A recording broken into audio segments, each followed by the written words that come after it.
seagulls follow trawler. It's because they think sardines will be thrown into the sea. Thank you very much.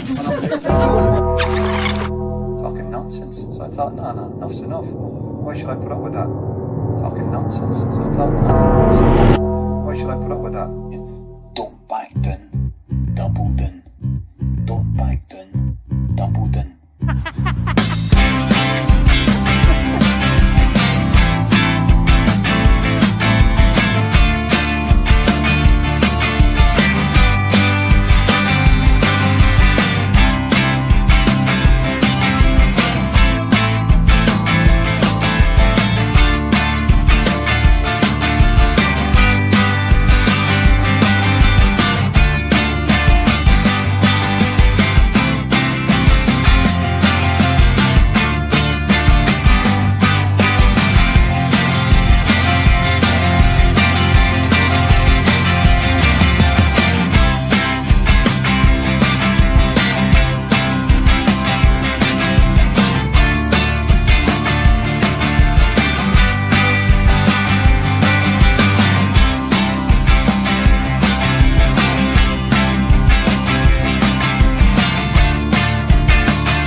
Yes, here we go again, ladies and gentlemen.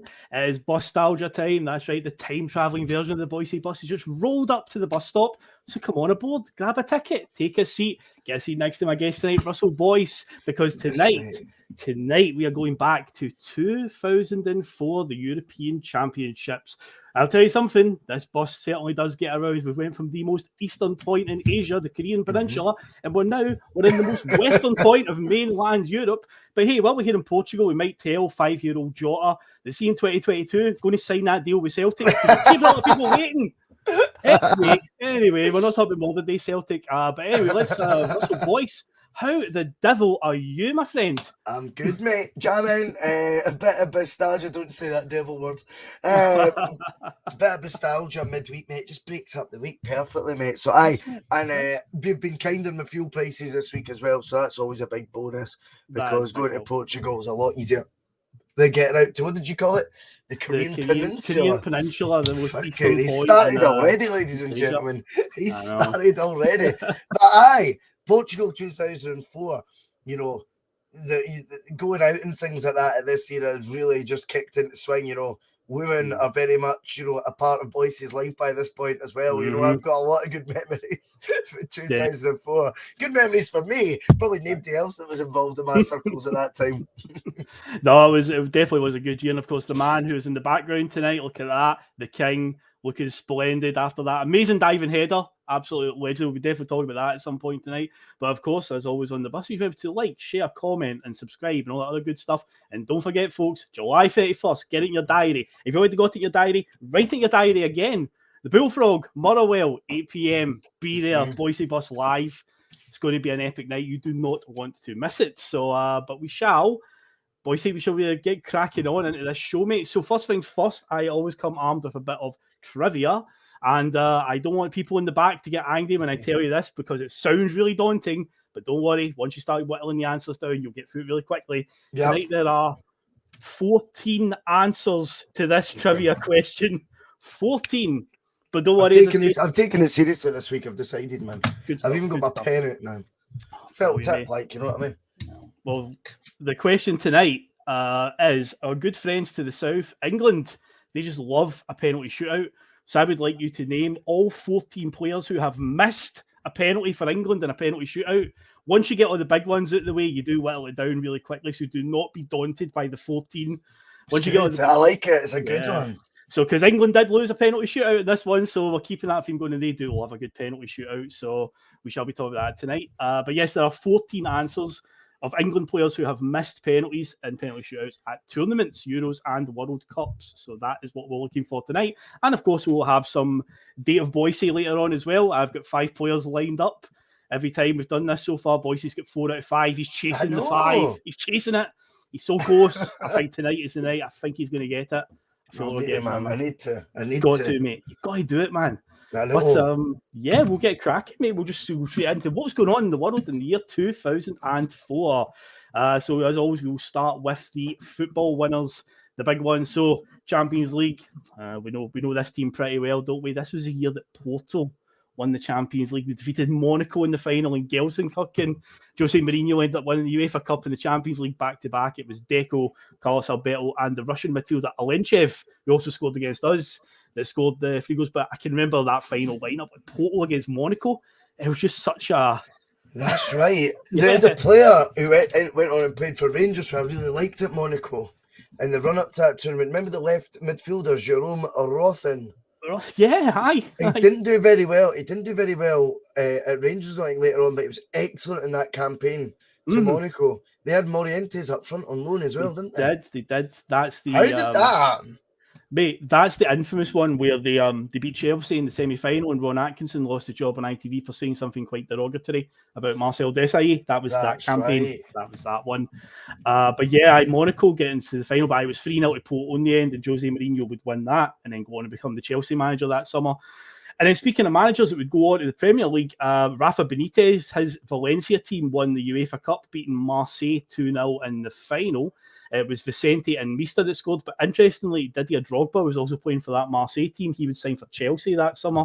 So there's quite a few players and managers around about this area that have to go on to like the Premier League and, you know, absolutely just blow the opposition away. But yeah, Rafa Benitez's Valencia pick up the UEFA Cup. In the major leagues around Europe, it was Arsenal's invincible season that year. The undefeated league campaign, 38 games, no losses. In Scotland, it was us that won the league. Celtic won it and we won the double that year. The Scottish Cup against Dunfermline with the green and silver kit on.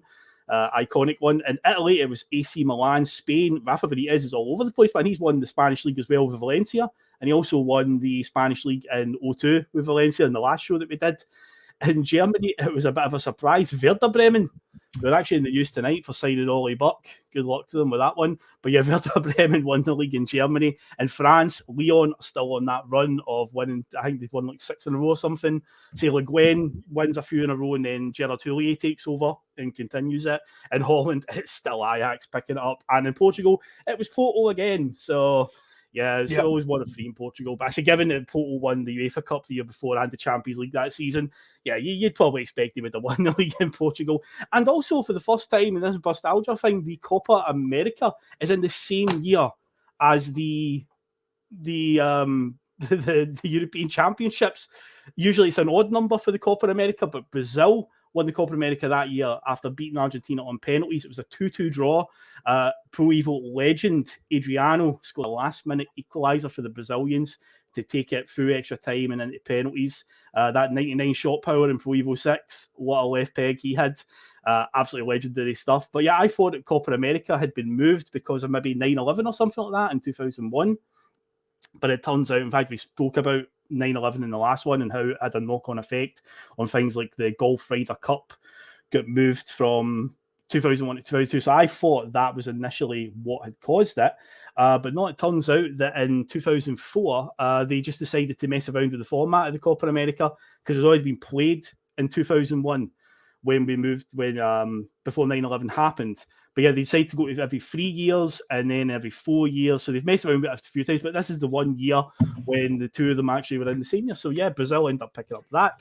And the Ballon d'Or winners, the holder going into the European Championships was Pavel Nedved. Oh, yes. Who would win it in 2004 for AC Milan. Andrei Shevchenko would win the 2004 Ballon d'Or. It's so weird looking at the Ballon d'Or winners because most people, like especially younger generation, all they know is either Ronaldo or Messi win the Ballon d'Or. And it's like such varieties. We're going through this, all these different players that have won it. But yeah, from I think like 2006 or 2007 onwards, it's just Ronaldo or Messi, one or the other, with the occasional like Modric thrown in there. But yeah, some big winners there and some big memories there, Russell. Well, it's interesting as well, like, because that's 2 years in a row it's been for Serie A, which I'm not convinced has been a popular choice for the Ballon d'Or in the last 20 years, has it? No, it has not. No, as I say, when we started the Bustalgia series, the Italian league in the 90s was the place to be. Like, it was the top. We talk about the Premier League these days being the best league in the world. The Italian league was a different class in the 1990s, and even here into the early 2000s. It just shows you, Pavel Nedved, the Juventus, wins it in 2003, and I'd say Andrei Shevchenko wins it in 2004, and he's Milan at that point. So yeah, some heavy hitters winning that Ballon d'Or, especially playing in Italy at that point in time. Mate.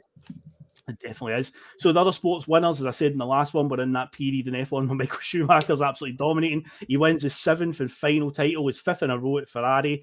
The 2005 season, the FIA would radically change the rules, which kind of handicapped him in a wee way. It's kind of like, right, you've had your time now, Michael. It's time for somebody else to step up. So they finally changed that around a bit in 2005. Fernando Alonso would win the next title. But yeah, this is the last of Michael Schumacher's 7 world titles, which would stay a record until Lewis Hamilton equaled it in 2020, just a few years ago. The New England Patriots would win their 2nd of 6 Super Bowls in 2004 when they defeated the Carolina Panthers. At Wimbledon, here's an interesting one. Roger Federer, this is his first Wimbledon title, and this would set off a chain of the only winners of Wimbledon from then on in would be Federer, Djokovic, Nadal, or Murray, which is incredible to think. I mean, Andy Murray's playing right now on that TV right next to me.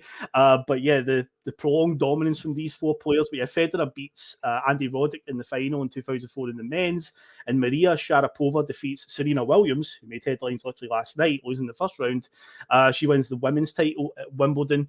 But yeah, man, like I say, those 4 male tennis players in particular, just the era of dominance that we're coming into with them. I say that every year from 2004 onwards, it's one of the 4 that wins Wimbledon. Mental.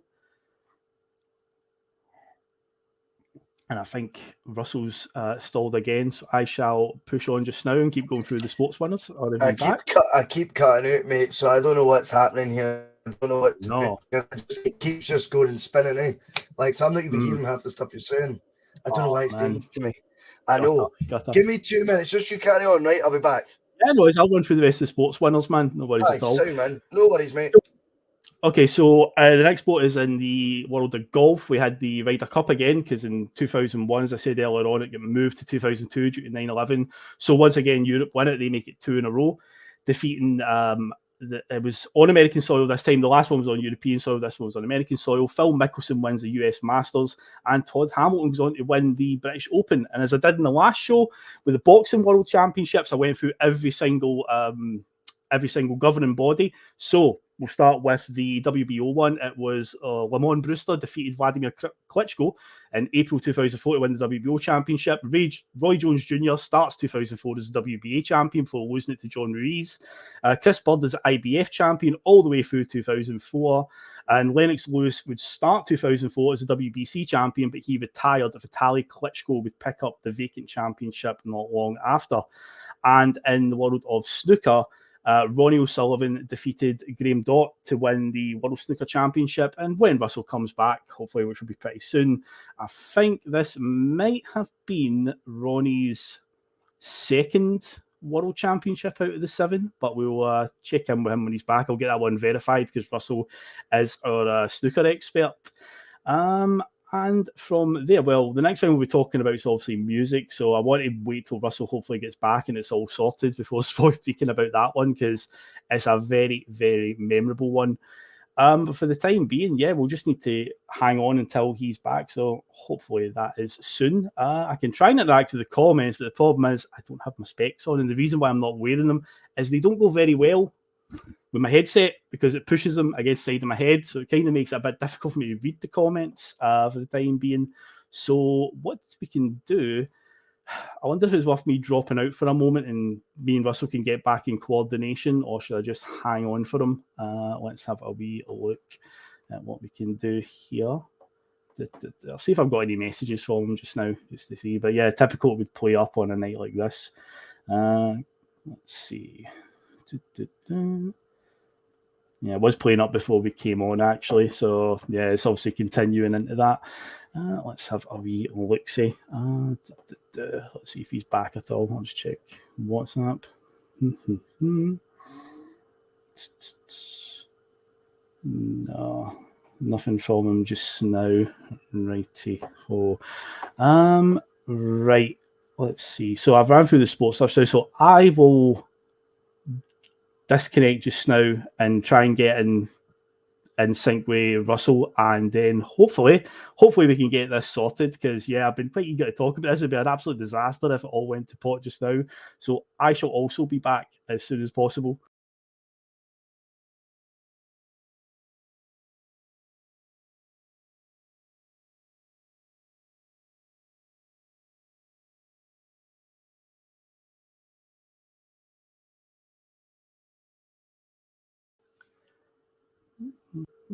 I'm so confused. I came back and you were gone. I know, mate. I jumped out because I'd ran through the sports stuff, and the next thing's in music. Right. Didn't want to dive in there because that's cool, mate. No worries. And yeah, as I was saying to the viewers, like, it's difficult for me to interact with the comments because I know it pushes my glasses against like the side of my head, and that's why I don't usually wear them with my headset. No, that's fair, mate. Apologies, mate. I don't know what's going on. I've restarted. It's okay, mate. Don't worry about it. So yeah, I was just running through the sports. Actually, I was going to ask you, Ronnie O'Sullivan, he won the World Snooker Championship. Is that his second one? Defeated Graham Dott in the 2004 final. I'm sure that's his second by then. But aye, Graham Dott, big Rangers fan. Graham Dott is. Apparently, right, he had really like a quiet demeanour around the table and that, and then he fucking, like, apparently, like, the reason he never went out with other players was because he's a total, like, raj with a drink in him or something. Like, so apparently they were in, like, was it China or something on, like, part of their tour, and it was a Celtic Rangers game. So John Higgins was telling Cy Ferry about it. He was like, so we're like, Graham, just come out and watch it. We're going to a bar to watch it. And he goes, now I understood why he didn't. He goes, he was nuts. Absolutely nuts. So I but it's just it's never the ones you expect, mate. Never the ones you expect. Yeah, always the quiet ones.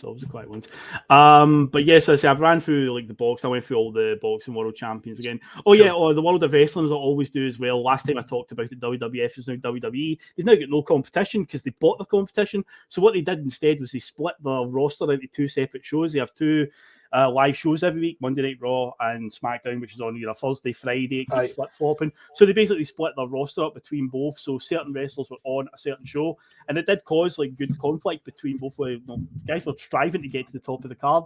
So the world champions, they brought back the WCW title, rebranded it the world title. So on Raw, Chris Benoit, the guy we don't speak of anymore, he's the world champion there. And over on SmackDown, Eddie Guerrero is the WWE champion, but he's very close to losing it to John Bradshaw Layfield, or JBL. Also in 2004, Brock Lesnar has already come and gone. He arrived in 2002, and by 2004 he's away. He's had enough of wrestling. He would disappear for a while, and obviously the critics of wrestling, it's all kid on, it's all fake. Brock Lesnar would then go to the UFC a few years later and win the UFC World Championship. Brock Lesnar's not a man to be messed with. Don't think just because he's a wrestler. He's a pretend fighter. He's not no. Trust me, Brock Lesnar will eat you alive. But yeah, he went to the UFC a few years later. The Rock is now full-time Hollywood. Steve Austin's retired after a neck injury. The Undertaker's no longer a biker. He's cutting about back as the Lord of Darkness again. And the dead man, and John Cena is on the rise at this point. But yeah, that's what's going on in the world of wrestling. So on to music, Russell. Now this is why I said I don't want to go too far ahead. I wanted to make sure you were back for this, because we've been talking about this last few episodes. I've alluded to the further into the 2000s it gets, the harder it's going to be for me and Russell to talk about music. How wrong I was. My God. 2004 is a landmark year in British music. It's basically if you had the ability to play a guitar and you were in a band in 2004 in the UK, it absolutely exploded. The British indie rock scene is absolutely on fire. So I've got a list here of some of the bands that had hits, but I'd say from like 2003, maybe through to sort of early 2006, but we're obviously smack bang in the middle of it here. Bands that had a big start, maybe bands that came, back and had a big hit stuff. Here's a list of just some of the stuff that was going on music-wise.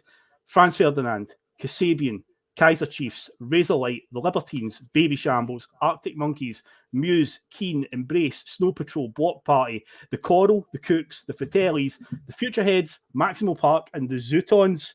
If you don't know who the Zootons are, see that song Valerie that Mark Ronson and Amy Winehouse do? The Zootons actually wrote and recorded it first. And unfortunately, the Mark Ronson then got a hold of it, and everyone thinks that they done that one first. It's like, oh, no. The Zootons, very good band at that time. But anyway, Russell, mate, try and even dissect that list. Try and pick something out, mate. It's hard.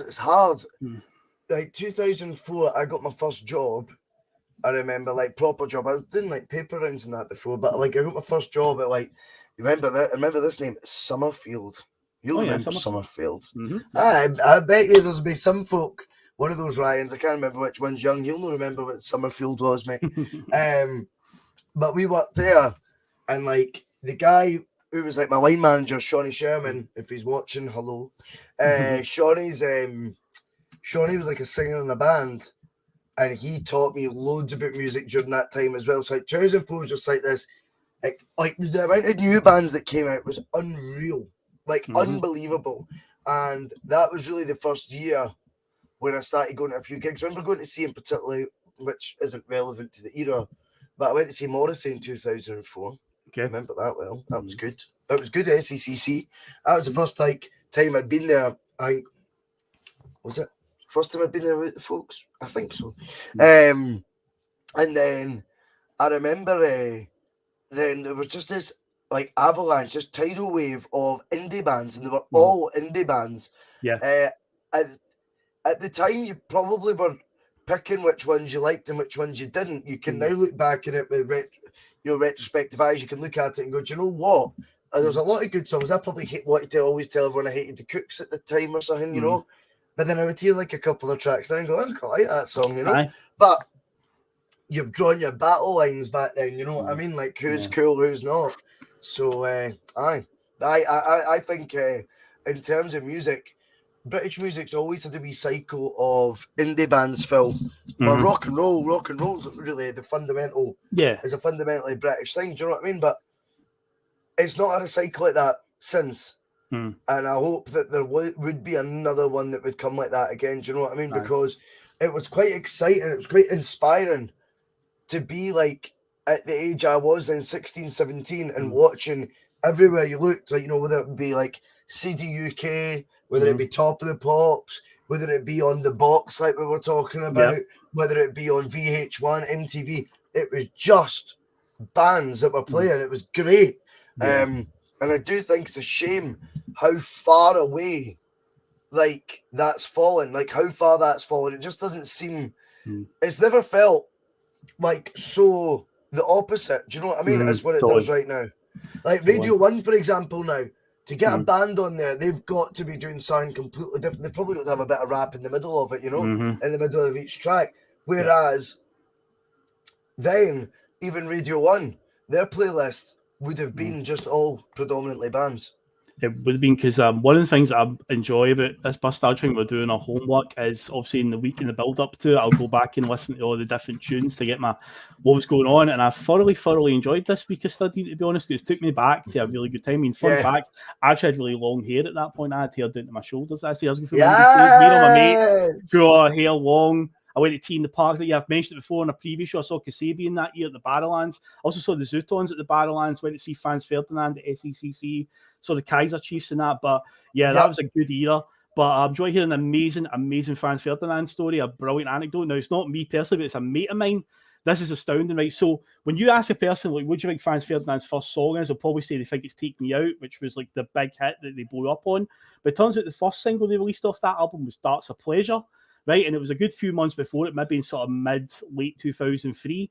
Now, the only time place you could see Darts of Pleasure or hear it was pretty much on MTV2 at like 1 in the morning. It was a really obscure one. So one of my mates, right, he really liked the song and that, and he'd done a bit of research on and realised that Franz Ferdinand from Glasgow, right? So he worked in the big Tesco up at St. Rollox next to Costco. And one day he's walking behind the till, and Alex Capranos comes up with a bottle of Jack Daniels or something, right? And my mate Andy's like, oh my God, you're Alex for Franz Ferdinand? So Alex is kind of like overwhelmed because this is like one of the first people that's ever known who he was. He's like, oh wow, you've heard this? Well, next one. So, man, I love That's a Pleasure, man. What a tune. So he didn't end up charging him for the the bottle of whiskey, gave him it for free, right? Just at the basis that he's a famous guy out of a band. And obviously Franz Ferdinand blew up. Now, a couple of years later, their second album, You Can Have It So Much Better with Franz Ferdinand, they had a song on it called The Fallen, and there is a lyric in that song, in the verse, where he talks about St. Rollocks, and then he says, the lyric is, who gives a damn about the profits at Tesco? It's about my mate Andy selling him that bottle of giving him a freebie at Tesco. There you go. That's quality. That is good. You met him again at a signing, like at one point, and again, Andy, I reminded him, and he's like, "Oh, Andy." He took Andy's number, and when they were playing a gig at the Barrowlands, he actually phoned him and got him backstage passes. And him and my mate Robert went to the Barrowlands and had backstage passes and partied with them all night. And I was like, "Fucking awesome, man!" So, Franz Ferdinand, top band, mate. But yeah. That's a pleasure. Was what got me Andy to sell him a bottle of whiskey for nothing. So I did not forget that. There you go, mate. What a guy. That is quality, mate. That is quality. And 2004, I know we've done the other sports thing. If I'm not mistaken, was the first year Andy Murray played as a wild card at Wimbledon. Okay, nice. And he's apparently, judging by the comments, just won a set. He has, yes, you're right. What's the score? It's on a replay just now. Is he? Yeah, he's jumping around though in the replay, so it looks like it's going well. Yeah, he's loving it. He's absolutely fist pumping and everything, man. So well, he was 1-0 down. I know that much. Andy Pandy, second best pal. That's right. He went to school, so it's, but when the score, I was really running along with this replay. It's like, come on, guys, I need to know the score. But anyway, just quick again on the music. It's not just British bands that are bringing the sort of rock and roll music. We've also got bands from other countries as well. You've got the Strokes, the White Stripes, the Killers, Kings of Leon, the Vines, Wolfmother, Jet, and even the Scissor Sisters added to the scene. And also, remember those crazy Swedish rockers, the Hives? They were fucking awesome, man. Oh, yes. I've been listening to them a lot this week. Oh, so good. So, yeah, 2004, absolutely mental time for music. Love it, and I'd love to see it again. But one band in particular who came on the scene in 2003, by 2004, they burnt out. I want to get your opinion on this band, Russell. The Darkness. What did you think of The Darkness? It's hard because, again, I remember at the time, like, the first had came out. The first song I heard was Growing on Me by The Darkness, right? And I was up in Rothes, right? My mate had family up there, so we went up for like a week, and he was playing it like through the speakers in the car. Like, you know, it always just sounds better when it's like through the speakers in the car. Sometimes that's the best way to listen to music, you know that.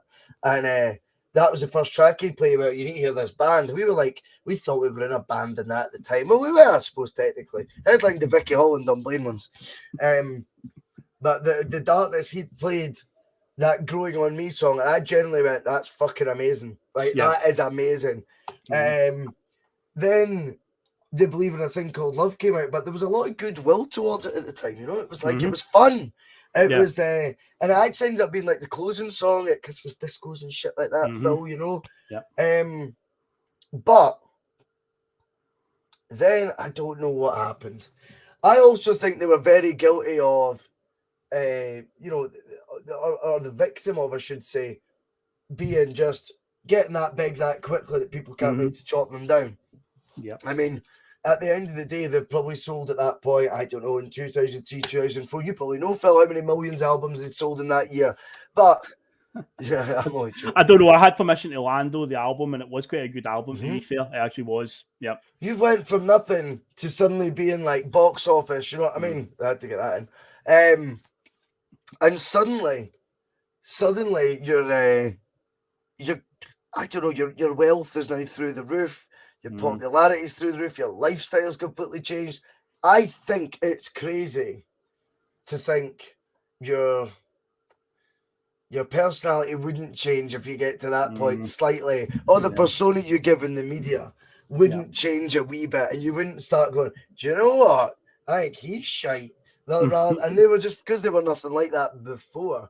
Brown Warrior's talking about his YouTube channel. I have watched it a few times. Justin Hawkins Rides Again, it's called. And it's him actually, funnily enough, doing what he got slated for 17 years ago.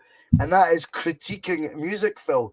So you can watch a live performance and he just sits in front of it and sort of goes, and that wee falsetto there, I think you can hit that anymore and stuff. But it's actually quite good. It's quite good. But as for The Darkness, I think they were probably that much of like their whole image, Phil, right, was that overblown, that over the top, that people subconsciously decided it was a gimmick band. Yeah. Whereas I think, in my opinion, that was very much who they were. Like, that wasn't a front. That was their style. Like, they weren't getting told to do this. And I think folk just expected after the first album it came out, like, nobody even cares what you next do. It was like, it was a moment in time that you're only meant to have. Whereas I think they probably could have done a bit better. I like the Christmas song, though.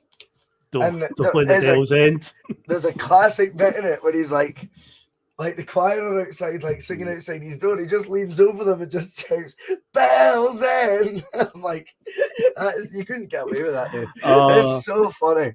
Hey, they were doing something different. That was the thing. You know, you said that a while ago, talk about bands nowadays. If they want to get on Radio 1, they've got to be doing something really out there and different. And it's like, well, the Darkness were. But yeah, they blew up in 2003. But I've got a vague recollection, and you'll probably know better. Did he not collect an award at the Brits or the Q Awards and have a go at Liam Gallagher or Oasis or something like that? Did he not? Like, something like that. And I remember he also did the alternative Christmas speech that Channel 4 do. He done it that year, Justin Hawkins, and it was pure. But I think that's purposely done in character, where he was sitting on a big throne and talking about it's good to be the king of music and that. But I've got a vague recollection in my head that they won an award at the Q Awards or something, and he had some sort of go at Liam Gallagher or something just in my head. He did something. He did something silly like that, but I don't think it was that bad because he was also on record at the time saying like Oasis were his favourite band growing up and stuff. And he still says that on his own channel because he critiques one of Liam Gallagher's songs, but he talks about like Oasis, like, I grew up there with my favourite band to grow up with. But yeah, it got blown out of proportion then. I think obviously at the time when the Gallaghers were getting a lot of front cover space still on Q magazine and stuff, there was maybe like the question posed to them and they were like, fuck them. Lucy says she's not really into bands. What about the Elastic Band? It's a good band. It's a good band. Was there not a band called Elastica back in the Britpop era? Was that like a name? I'm sure that was some back then. But yeah, music-wise, again, other things. That was the year the Christmas one. Band-Aid 20 was Christmas number one. They re-recorded the classic from 1984 because it's the 20th anniversary. Also, this is the first year that X Factor is a thing. I think we should talk about that very briefly as well, because Band-Aid, you need to remember, was the number one single for 85, where like all the legends put together a song. Bob Geldof, without saying that he was taking the credit for it, was quite happy for folk to assume he'd had some sort of songwriting involvement. He didn't. It was Midge who wrote that song completely. And then you get to a stage where in Live 820, for me, the music, for a time we're talking about really, really upbeat with indie bands, they went down a really miserable Coldplay dreary road. And I know Chris Martin sings it initially, but that song, they really seemed to. Fran Healy and Chris Martin must have had a heavy influence on that record, in my opinion. I think it comes through. I'm not just saying that. You listen to that melody now. Feed the World was the lines and all that, the lyrics and stuff are meant to be a wee bit like hitting home, but the tune's upbeat, it's uplifting, it's inspiring you to try and it's trying to inspire you to spend some money on Africa. And I felt that this 2004 version really contrasted it, but not in a good way, Phil, for me. And I think the music in that era was capable of a hell of a lot better. It was. I'm pretty sure the only one that came back for the 20-year one was Bono. And he done the same line, thank God it's them instead of you. And even he sounded terrible on that one. Like, he couldn't be bothered. You know? He said after, this is where my knowledge comes. I remember reading it in one of the newspapers. He came out and he goes, the last time I shouted it, this time I just whispered it. You can still get the same message across. And I'm like, you mean you can't sing it like that anymore, you can't? You know what I mean? Because just admit it. We see you, Bono. We see what you're doing, mate. You can see through that shit. You know what I'm saying? You know what I'm saying? You do put it like that version of it is quite miserable. That's why I was kind of just skipping through it quickly, because it's just a terrible version. And something in my head tells me they recorded it again for like the 25th anniversary or Yeah, There just was stick to another the original, version. man. The original one is just the best one. Just stick to Yeah. that. It's classic, man. Classic. But yeah, in 2004 as well, the X Factor is now a thing. Steve Brookstein wins the first X Factor series and is bound for a cup of coffee, basically. Disappears really quickly. Big hits in 2004, away from all the indie bands that we talked about. We had Love Machine by Girls Loud. Talked to Girls Loud in the last one. Funky wee upbeat number. Call on Me by Eric Prydz. Just Lose It by Eminem. Toxic, Britney Spears. Fit But You Know It by The Streets. McFly, 5 Colours of the Hair. Naughty Girl by Beyonce. American Idiot by Green Day. I saw somebody mention that Green Day are playing tonight, and American Idiot was released that year, that album, but I saw a comment come up earlier, but apparently Green Day are also playing Glasgow this evening. Can I just tell you something? That Green Day American Idiot thing fucking disgusted me when it came out. They were dressed, right? They were dressed like fucking Tony for Hollyoaks. Remember, like everyone in the cafe in Hollyoaks used to wear a black shirt with a coloured tie. Yeah, Billy Joe Armstrong had a black shirt and red tie in the video, Now, Green Day by Primary 7, they were an edgy band to like, or so I thought. Maybe I was wrong. Maybe they were always pop. But by the time they came out in 2004, they came back. They'd done a greatest hits by then, which is a brilliant greatest hits. And in this part 2, for me, this is my take on it, Phil. You might disagree. My take on it is the American Idiot is then making the money they felt they should have by the time they'd released International Super Hits as their greatest hits album in 2001, I think it was. And I think they probably thought, how come we've got that many good tunes and not made money off it? And they've spoke to some manager who's went, do this, do that, and dress like this, dress like that. And they really, in my opinion, sold out. That's what I felt. I even felt the American Idiot thing. That was not like a protest song at these politics and stuff. It was. I felt it was a wee bit pop. If I'm honest, they've turned into the thing they're trying not to be. It's that whole thing, you know. Either was it retire as a hero, or stay around long enough to become the villain, and it's like, that's kind of what they did, where they've turned into what they're trying not to be. But yeah, I can remember American Idiot being so overplayed on the radio at the time, because in my work at the time we also had Radio 1 on, and American Idiot was like a stalwart on the radio all year. And also that Wake Me Up When September Ends, that was another one. I wish I for good Bob McBob. They were man. They were. I wish for top 7 Nation Armies, an anthem, mate. It's an absolute defining of that generation. Yeah, first song that they did was Hotel Yorba, and I remember like so it's 1, 2, 3, 4, take the elevator, and I remember it sounded so raw. That's what I liked about it. I don't mean like Gordon Ramsay raw, Phil. You know, it's raw for fuck's sake. I just mean it sounded like they sounded like they were recording it in their bedrooms. You know what I mean? Or in like one of the dingy recording studios. Maybe I'd practiced with a band a couple of times. You know what I mean? Like I love that about them. Sorry, but I don't know. That's right. But I was going to say, I know how you're talking about like Green Day, how like they sold out and stuff like that. Do you know who's a band that really polarizes people from this era? I mentioned them earlier on. I think they're like the quintessential band where it's like, you know, that the us indie music fans have lost it. We've lost what we love. Kings of Leon, because see my work at the time, right?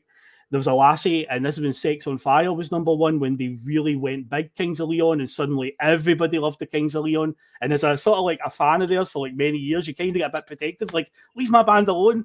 There was a lassie in my work, I remember she was going on and on about the new album and, Sex on Fire, an amazing tune and stuff, right? She was asking me about it, and then I said something like, you should listen to like Molly's Chamber and Red Morning Light and Holy Roller Novocaine. I've listed off a bunch of songs for like the first few years, and she's like, are they new? Is that like on a new album? And I was like, no, they've been out for years. They're on old albums. And you know, like that scene in movies where like the record scratches and the narrator comes in, and it's like at that point Phil knew the game was up. Where I was just like, we've lost the Kings of Leon. That's it. We've lost them. That's it. They're gone now in the mainstream. There's no coming back for us. But I can always remember that about them. So when you say that about like Green Day and the whole sold out thing, it's like, oh man, Kings of Leon. Because they were good, but when they started releasing things like Sex on Fire and became to a mainstream, it was like, well, yeah, nah, no thank you. My mates was I was reading his Facebook post. Was it last night or 2 nights ago? They were playing the Hydro, and he said there was more wankers there than there were at the Liam Gallagher gig on the Sunday. He was like, the band had to stop or they dropped 2 songs or something because of pipes getting flung at the stage and fights going on.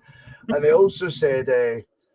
He said that basically the crowd basically started singing along when Sex on Fire was played, and all the stuff for the first album was just total thingies. Or not dinghy, that's just like a lot of the crowd knew it. Standard, and they'll probably think it's a new song, like they play Molly's Chamber. Like, oh, it's a new song? No, it's like 2001.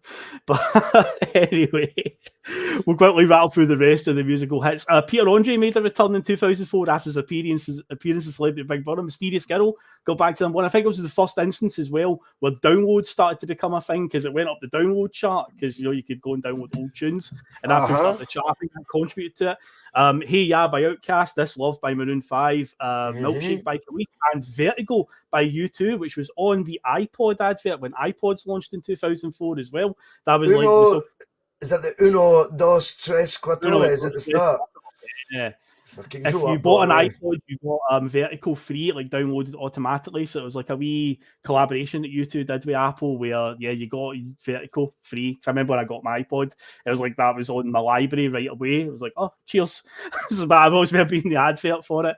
A few have one-hit wonders from 2004. I was like to go through them. We've got Guns Don't Kill People, Rappers Do by Welsh rap band Goldie Look and Shane. Michelle McManus, all this time, Big Michelle.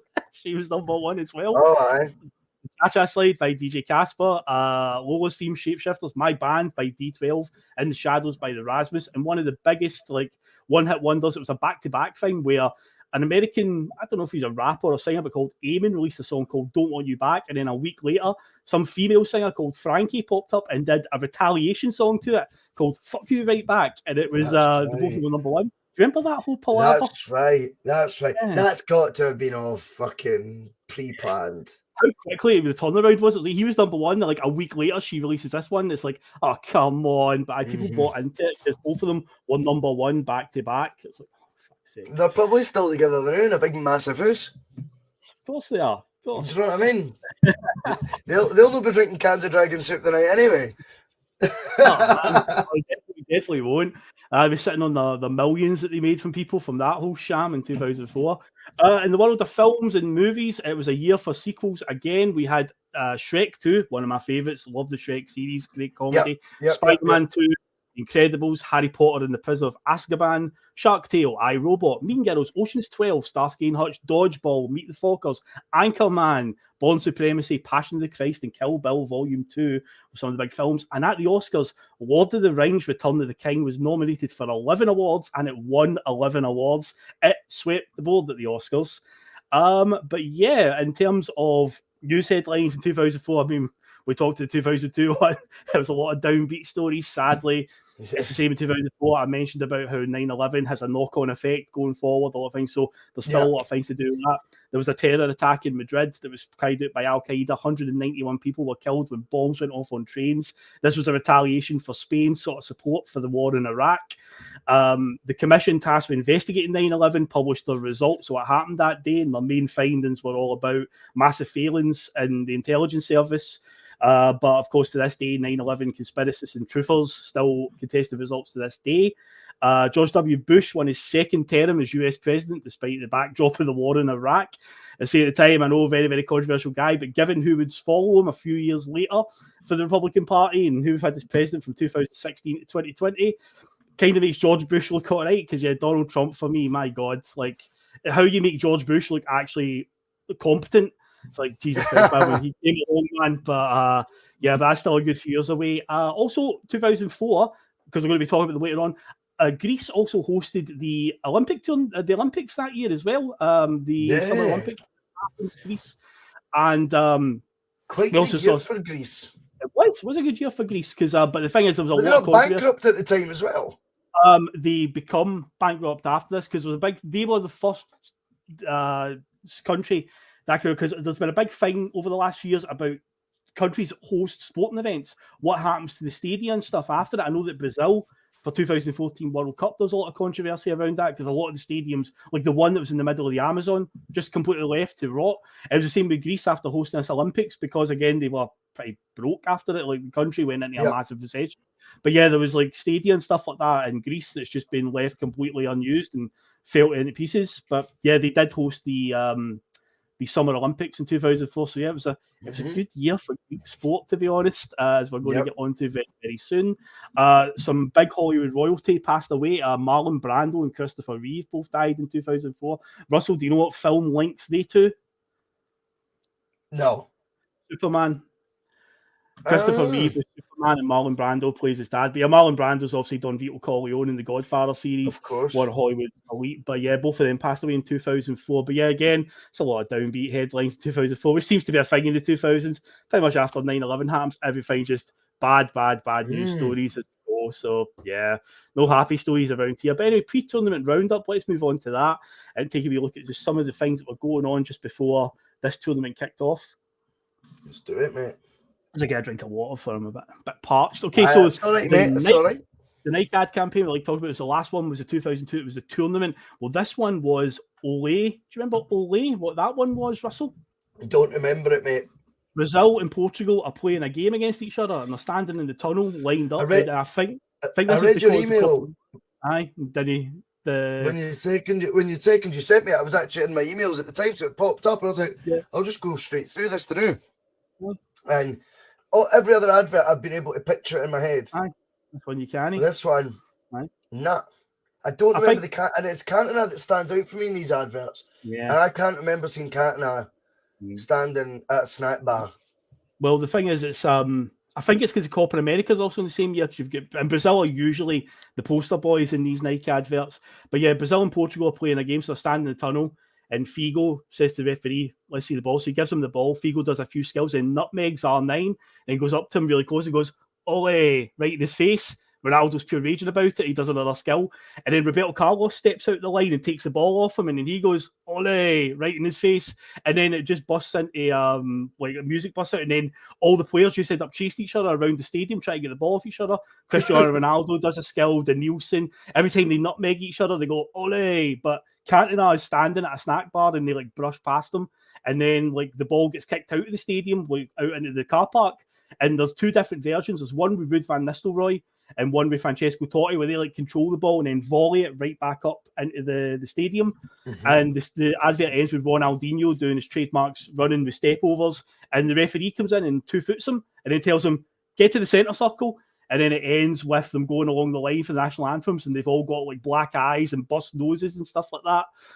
But yeah, that was the Nike advert that year. It was a Portugal v Brazil game. Can you picture it yet? Still can you picture it? No, and Cristiano Ronaldo being in it really throws me. Very young Cristiano Ronaldo, yes. Fair play to him. Nice in this one, because there's not many Portugal players getting much focus, because there's only like Figo. I mean, even Deco's not in that. I don't know if Deco was maybe not a night athlete, but yeah, it's most of them. I think maybe even like Helder Postiga or Pauletta might get a bit of focus briefly. Oh no, Samal does. Samal, who played for, I think, Sabrosa. Samal Sabrosa. He was at Benfica and was it Valencia he went to after that, I think so, aye. But it's mostly Brazil players that get all the focus in that advert. But yeah, that was the 2004 one. Now, why did Scotland not qualify for this tournament? How did we not make it this time? What did we do? I say 2002, we let Daniel Van Buiten score a late equaliser for Belgium. But this time under better votes, despite having quite a weird campaign, losing to Lithuania, drawing with the Faroe Islands, we still got into a playoff spot, only to draw the Netherlands. So it was like, oh, fuck, okay, we've got a tough one here. But in the first leg at Hampden, we beat them 1-0.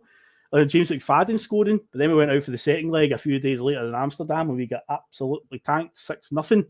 Oh, Russell, remember that one? I remember beating them 1-0 and thinking the goal itself was absolutely brilliant. Remember it was the wee 1-2. Was it Darren Fletcher does the wee flick? The corner routine. Aye, and was it McFadden? McFadden scores, yep. It was McFadden. But that was class. That was class. And that was that was ballsy football to do that against the Dutch. You know what I mean? Even at home, but it was grabbing the opportunity.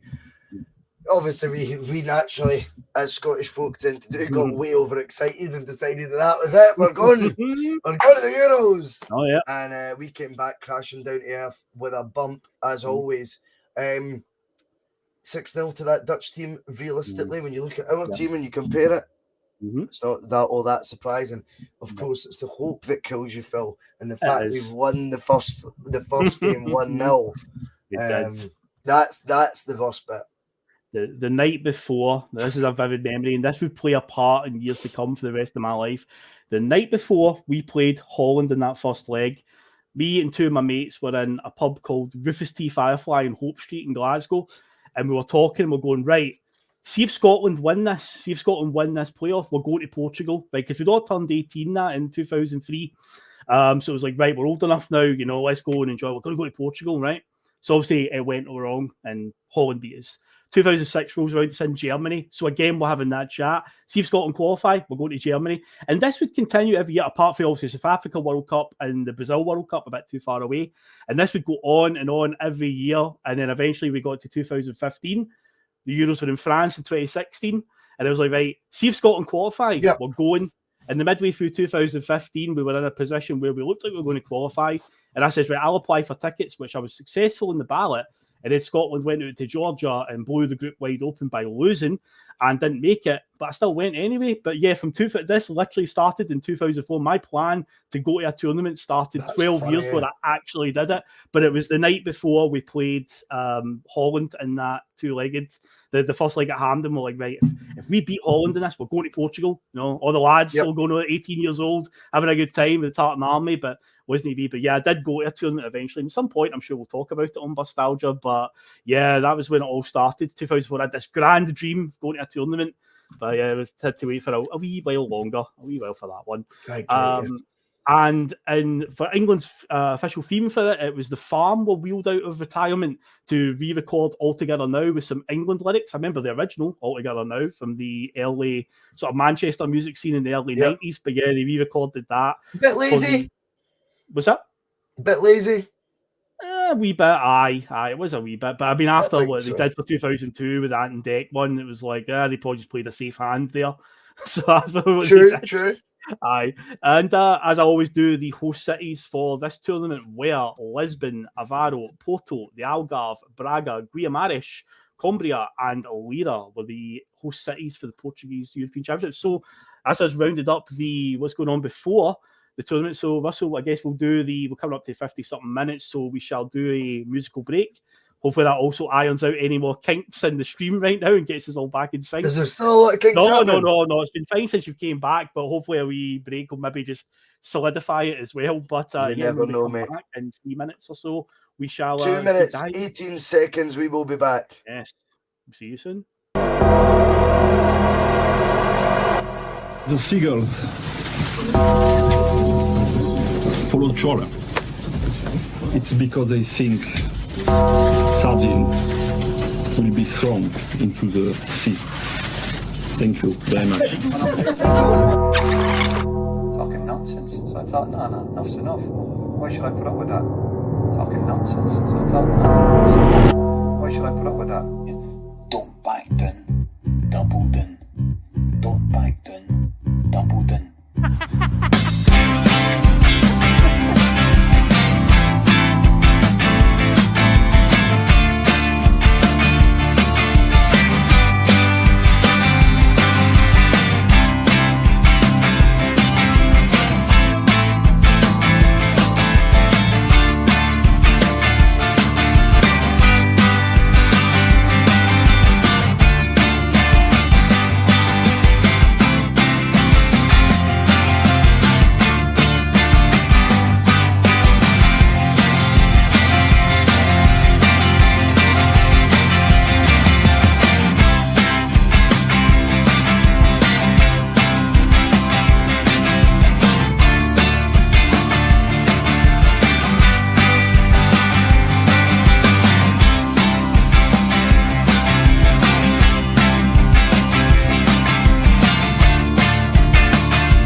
And we are back. So yes, let's get right into the European Championships 2004, Portugal. This is a iconic tournament for, I say it's a polarizing tournament. When we get to the final, we'll discuss that, because there's very, very differing views from depending who you talk to. But let's talk about some of the positives to start anyway, because back when we did the 1994 one, we had a segment called The Perfect 10, where I focused on a whole load of players in that playmaker role, and stuff like that. So this was when we were first jumping in. But see, this 2004 tournament, this is a landmark one for much of the talent that have dominated the 2000s. This is like their first tournament. In some cases, some of these players are still playing or have only just retired in maybe the last 3 or 4 years. But I've got a wee list here, Russell, of just some of the players, right, that were 23 years or under. Went through all the squads on Wikipedia and just had a wee look at them sorted by age. And it blew me away just some of the names that are at this tournament and how young they are. So you've got Cristiano Ronaldo, he's 19. Fernando Torres is 20. Xabi Alonso's 22. Iker Casillas is 23. Wayne Rooney is only 18. Joe Cole, 22. John Terry's 23. And Ashley Cole is 23. Dimitar Berbatov was only 23 at this tournament. Antonio Cassano's 21. Zlatan Ibrahimovic is 22. Petr Cech is 22. Milan Baros also 22. Tomasz Rosicky was only 23. Podolski is 19. Bastian Schweinsteiger 19. Philip Lahm 20. Wesley Sneijder 20. Arjen Robben 20. And Rafael van der Vaart 21. I say all players that are pretty much going to have amazing careers throughout the 2000s. This is like their first big tournament. But what a collection of talent there, Russell. Unbelievable when you look through that. Yeah, it is funny as well, like you say. I mean, what players have only just very recently retired or are still going in the case of Big Zlatan. But I mean, Arjen Robben, he dominated till he was, 37? He probably won his last Champions League with Bayern when he was about 36. It's crazy. You think how young these guys are.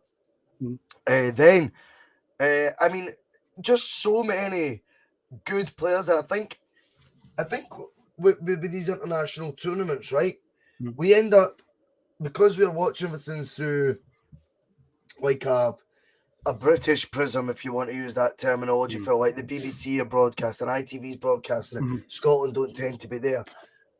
Everyone would have you believe, and we probably have thought at times, that England team around 2002, 2004 was untouchable. That was England's golden generation. But it's a narrow way of looking at it. I'm not saying it wasn't an amazing England team, but fucking hell, come on. When you look at the actual crop, the cream of the crop around Europe, I mean, firstly, it was no disgrace that England weren't winning maybe these tournaments when you consider the opposition. But I would also say that, some of the quality there, it's no surprise that these other teams, still dominate these tournaments. I mean, obviously the ones that really drawn to me, as I say, is Ronaldo. Cristiano Ronaldo, of course, he's 19 by this tournament. And when I was watching all the goals back, I really had forgotten that he was even making an impact then. What a header of a football, by the way. He scores 2 headers at the tournament, and they're both outstanding. The one that's really funny on your list is Milan Baros. Now, I texted you about Milan last night.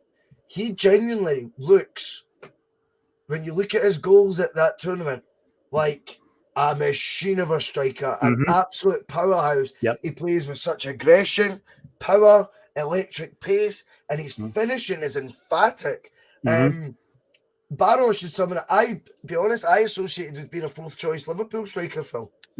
Not someone I have ever associated with. I have erased this from my memory of the tournament, how good Milan Baros was at Euro 2004.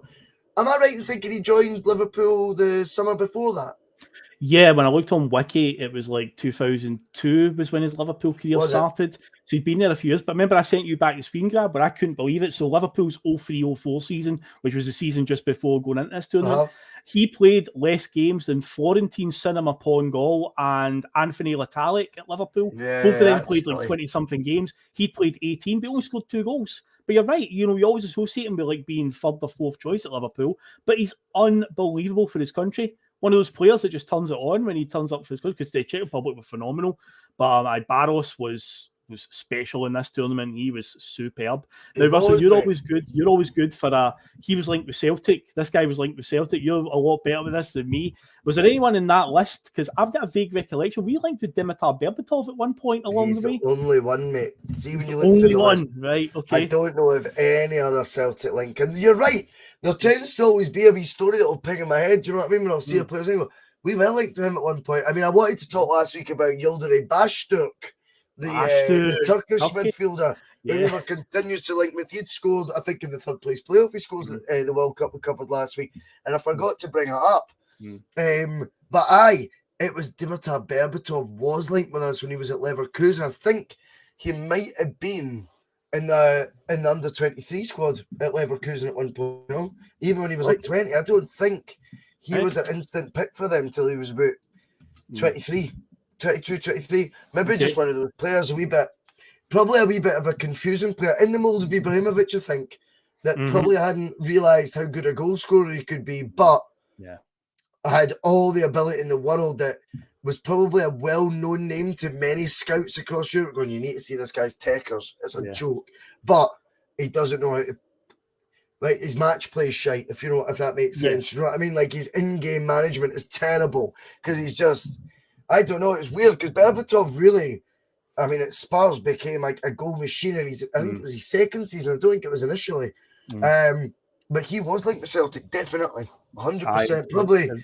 Probably the year before this tournament, I would guess.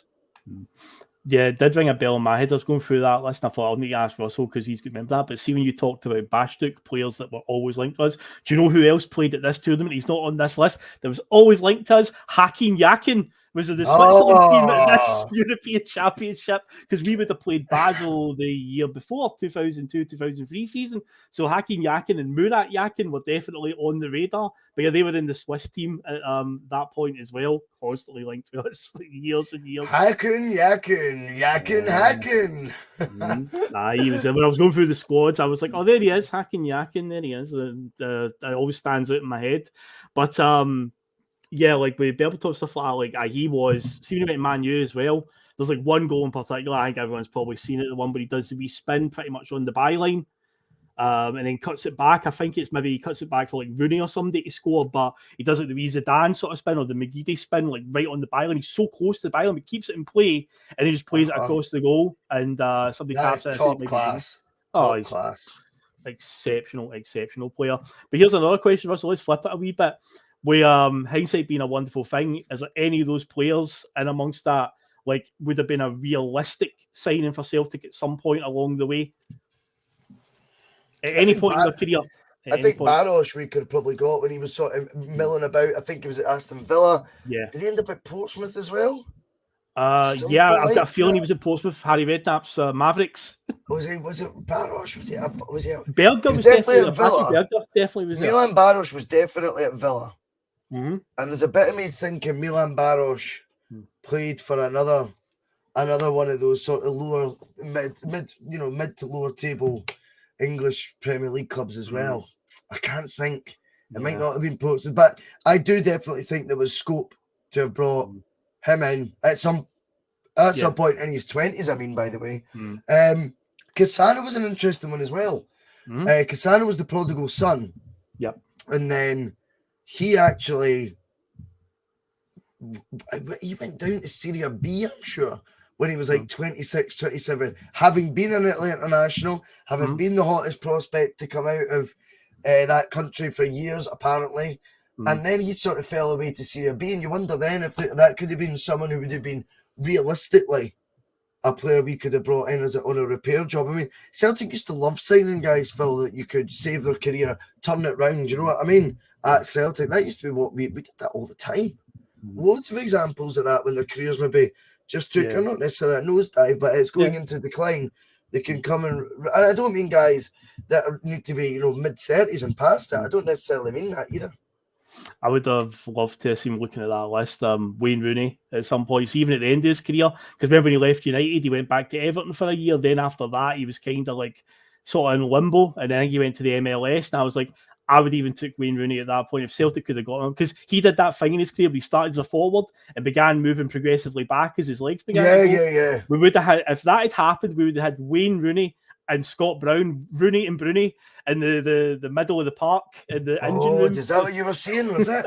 I was seeing that, mate. Rooney and Bruni, mate. It would have been a great tandem. Just they'd be pretty aggressive, but yeah, because he said before that he loves Celtic. He said one of his favourite goals he ever scored was the penalty at Ibrox in the Champions League.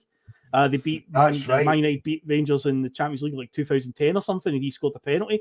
Said it was one of his favorite goals. Said his family, a lot of his family are Celtic fans, absolutely loved it. So, when he'd left United, done a year back at Everton, and then he was a free agent again, and I was like, oh man, I know he's like 34 now, but just 1 year of him would be phenomenal. But no, he went out to the MLS to get a final paycheck out there, which is fair enough. He was always going to be on a high wage. But yeah, man, imagine it. Rooney and Bruni. What a tandem that would have been for a year in the middle of the park. No, definitely, mate. That would have been quality. And it's interesting as well with the only other Celtic link I can think of from the list would be Van der Vaart, because he would have played against us when we scalped him 3-1. That's right, so he did, because so was Zlatan. He scored the goal at Celtic Park, didn't he? He scored the 1-0 when we get beat in the second leg. No, he played in the second leg, but did he? It was Umberto who scored that. Well, okay. I remember him. I think Zlatan said years later about the atmosphere at Celtic Park was one of the best. I'm like, but when did he play? It was that game. I didn't realise Zlatan had played. No, I didn't realise that. I knew he was at the club at the time. Yeah, but Van der Vaart definitely, because he was captain of them by the time he was 19. Aye, and then like Wesley Sneijder as well. Remember, he went on to play for Jose Mourinho's Inter. There was that year where he was totally ripped off of the Ballon d'Or when he should have won it in 2010. He won the Champions League, the Serie A, and the Copa Italia. And Holland got to the World Cup final that year, and I think it was either Messi or Ronaldo still won the Ballon d'Or that year, and it was like, should have been Wesley Sneijder. He should have been. But yeah, he got a lot of stick for when he retired, when he just decided to ask me retired, and he just let himself go. But hey, man, he's been in peak physical condition all his life. So what if he wants to? I don't have any issue with that. People are getting on his back about it, and I'm like, oh come on, man. I think sometimes people get guilty of thinking they almost own you, Phil. And I just think that's wrong. You put in all that hard graft to keep certain fans happy and things like that, and I'm just like, once they've done their bit. And if that's the road they want to go down, where they want to relax, take a chill pill, eat some burgers, go out, who get like they've earned that, whatever they've got in their bank. I mean, what do you want them to do? Just eat chicken and rice, when you've got £10 million in the bank? It's not going to happen, is it? No, definitely not for me anyway.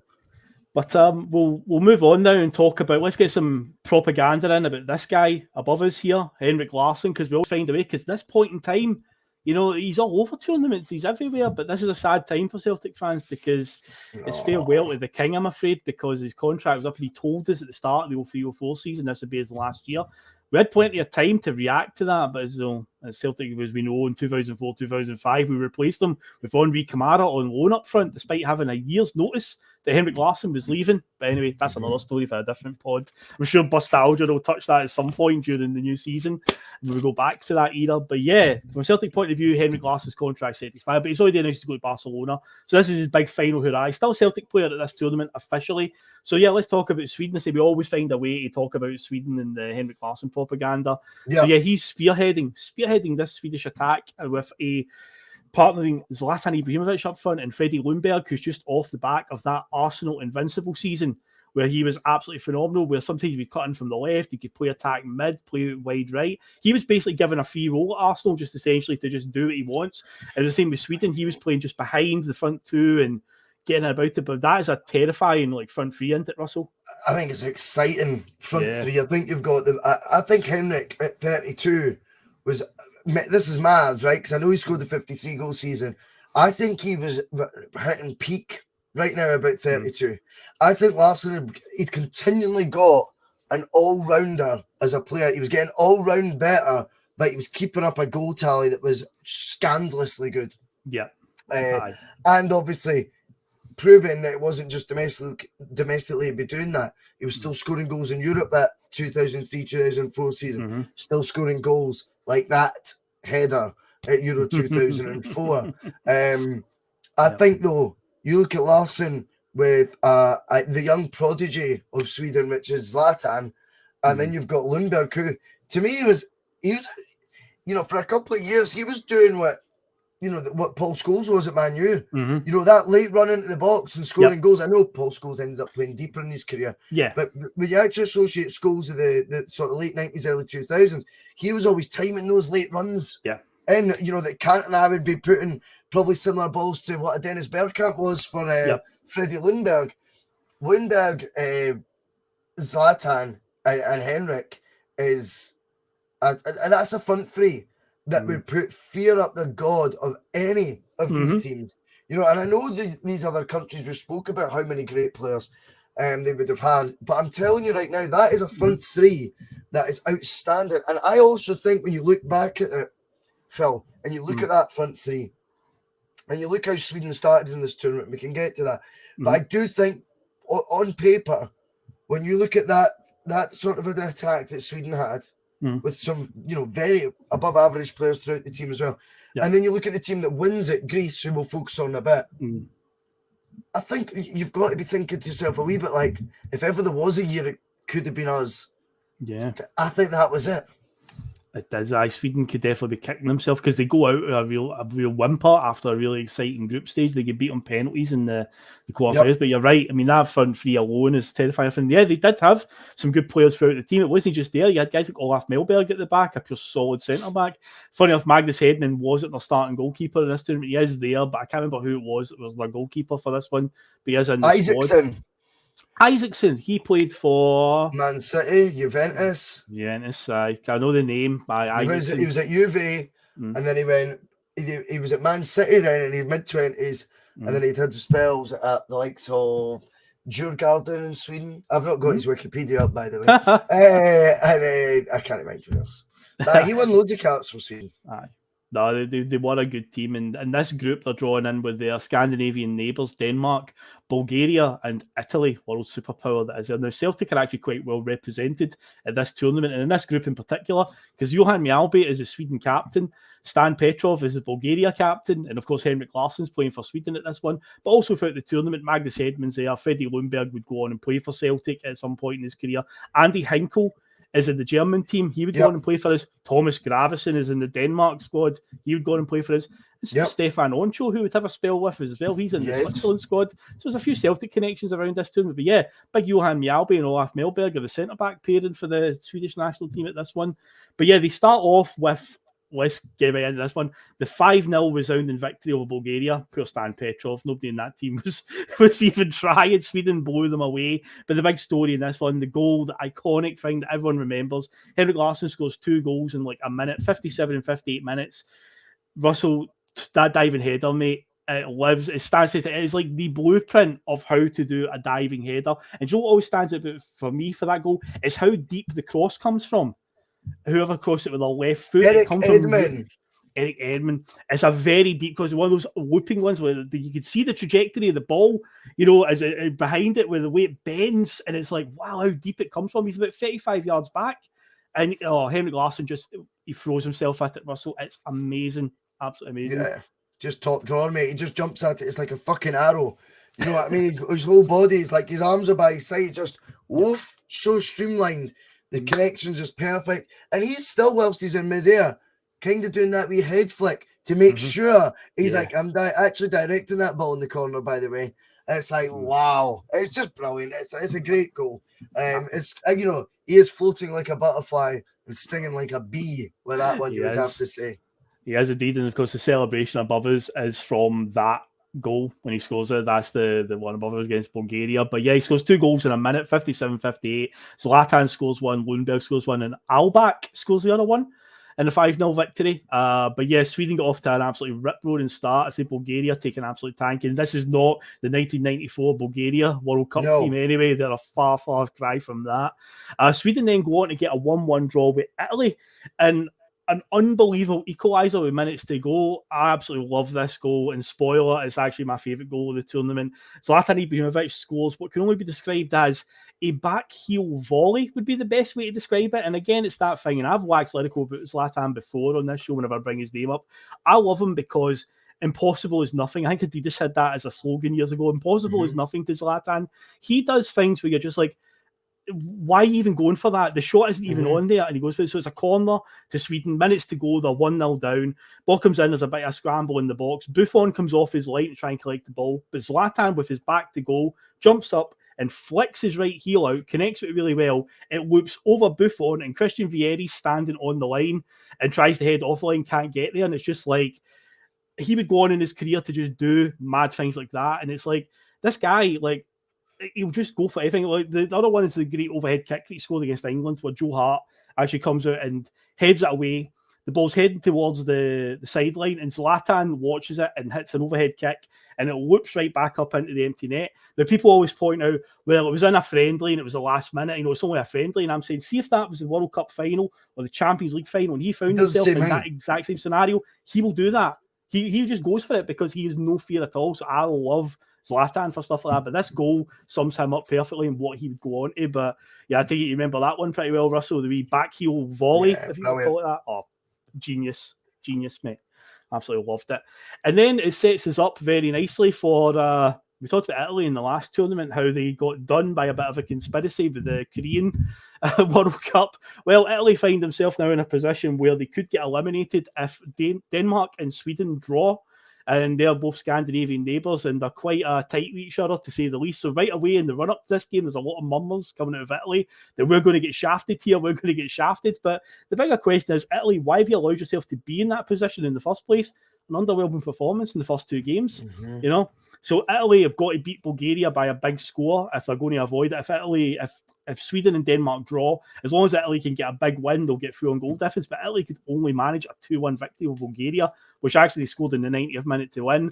But yeah, Denmark and Sweden conveniently get a draw. Henrik Larsson does score for Sweden in this game. But yeah, in the 89th minute, the Swedes actually get an equaliser to get a 2-2 draw, and both Denmark and Sweden will go through to the next round. And yeah, Italy go out on a whimper. But yeah, they did make some noise about, oh, we were shafted again, but don't worry, Italy. Your time is coming in 2 years at the World Cup. Your time is another coming. Another one of another striker you need to talk about scoring goals for the second tournament in a row is John Dal Thomason.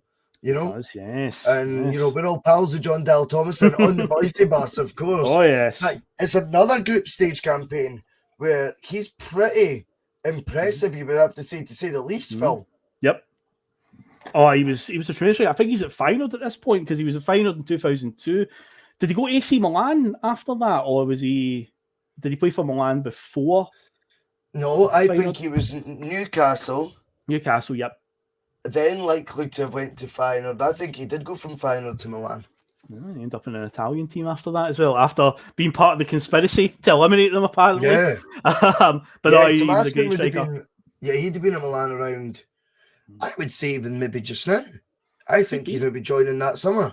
It could very well be something like that. I've got a vision of him in the red and black stripes, but yeah, he's a lethal striker at this point. But yeah, Denmark and Sweden, the two Scandinavian pals, get through at Italy's expense, Bulgaria out. But yeah, in the next round, though, sadly, they can't get it done against the Dutch. They draw 0-0 and then lose on penalties. As you say, mate, it was an opportunity squandered, I think, when you look at it in the end, because Holland were decent. I think Arjen Robben, this was a real announcing a him to the world, because I think he joins Chelsea not long after this, or maybe it's a season later he joins Chelsea. But yeah, that was his big announcement to the world. But yeah, Holland overall, they saw in the group stages, they get turned over by Czech Republic, so they were a beatable team. They were 2-0 up against the Czechs, and they ended up losing 3-2. So Sweden definitely had it in them, but yeah, couldn't get it done. So I remember watching that game and was really disappointed in it, because I was the same as you. Always had that you want Sweden to do well because of Henrik, No, I agree with that. And I just think as well, none of the big boys obviously wanted to win it enough. It was an opportunity there, and to go out 0-0 and on penalties, just shite. Just annoying. Man. But yeah, in the end, it wouldn't be the end of Henrik Larsson tournaments, because continually, and I've said it a couple of times on previous episodes, you hear the noise coming from down south in England about, he can't do it again on the big stage. He's about to go to Barcelona and win La Liga twice in the Champions League. And even then, you'll still get those English folk going, yeah, but it's Barcelona, of course he's going to do well. But don't worry, England, your time is coming, because he's going to play against you at the 2006 World Cup as well. And he will finally get his long-awaited goal against the English. He finally gets it. So that's still to come as well. But yeah, so it's not quite the end for Henrik, but in terms of his time at Celtic, yeah, that's it. He's off ski now to pastures new. But there's not enough good things you can say about Henrik Larsson. There really isn't. He's a god. He's an absolute icon. Easily, for many, many people, the best player that we've watched in our lifetimes at Celtic. Just unbelievable, man. Can you even try and put any words to it, Russell, at all? Or if we said all we could really say? So that summer, like, as I said at the top of the show, that summer was a lot of, like, like starting to go drinking and all that, you know what I mean? And stuff, Phil. And I remember, like, honestly, it was actually embarrassing looking back, but I was like, obviously you're getting drunk and emotional, Phil, because that's what you do. I was like having to go outside the room and that, like, to greet and stuff. Do you know what I mean? Because Henrik was leaving. Oh, I couldn't handle it. No football's ever made me feel like that. Yeah, never. Aye, and as I say, the sour part for it is we knew a year in advance that this was the end for him, and in the end, this would probably contribute to Martin O'Neill leaving the year later and stuff like that. Like, the ambitions of the club went down, but it's like we're losing a player of that caliber, and we had plenty of time to react to it, and we just didn't. So it ended up with Henri Camara on loan and Juninho coming in at the last minute to take the number 7 shot. Came in just for deadline day, and it was just like we just dropped the ball massively on that one. I know, don't get it wrong, it's going to be hard to find a player of the quality of Henrik Larsson. It's not the point. They had plenty of time. Plenty of time that Henrik had made his intentions known over a year prior. Right, so let's just get one thing clear here. A loan signing wasn't on the menu and didn't need to be on that menu.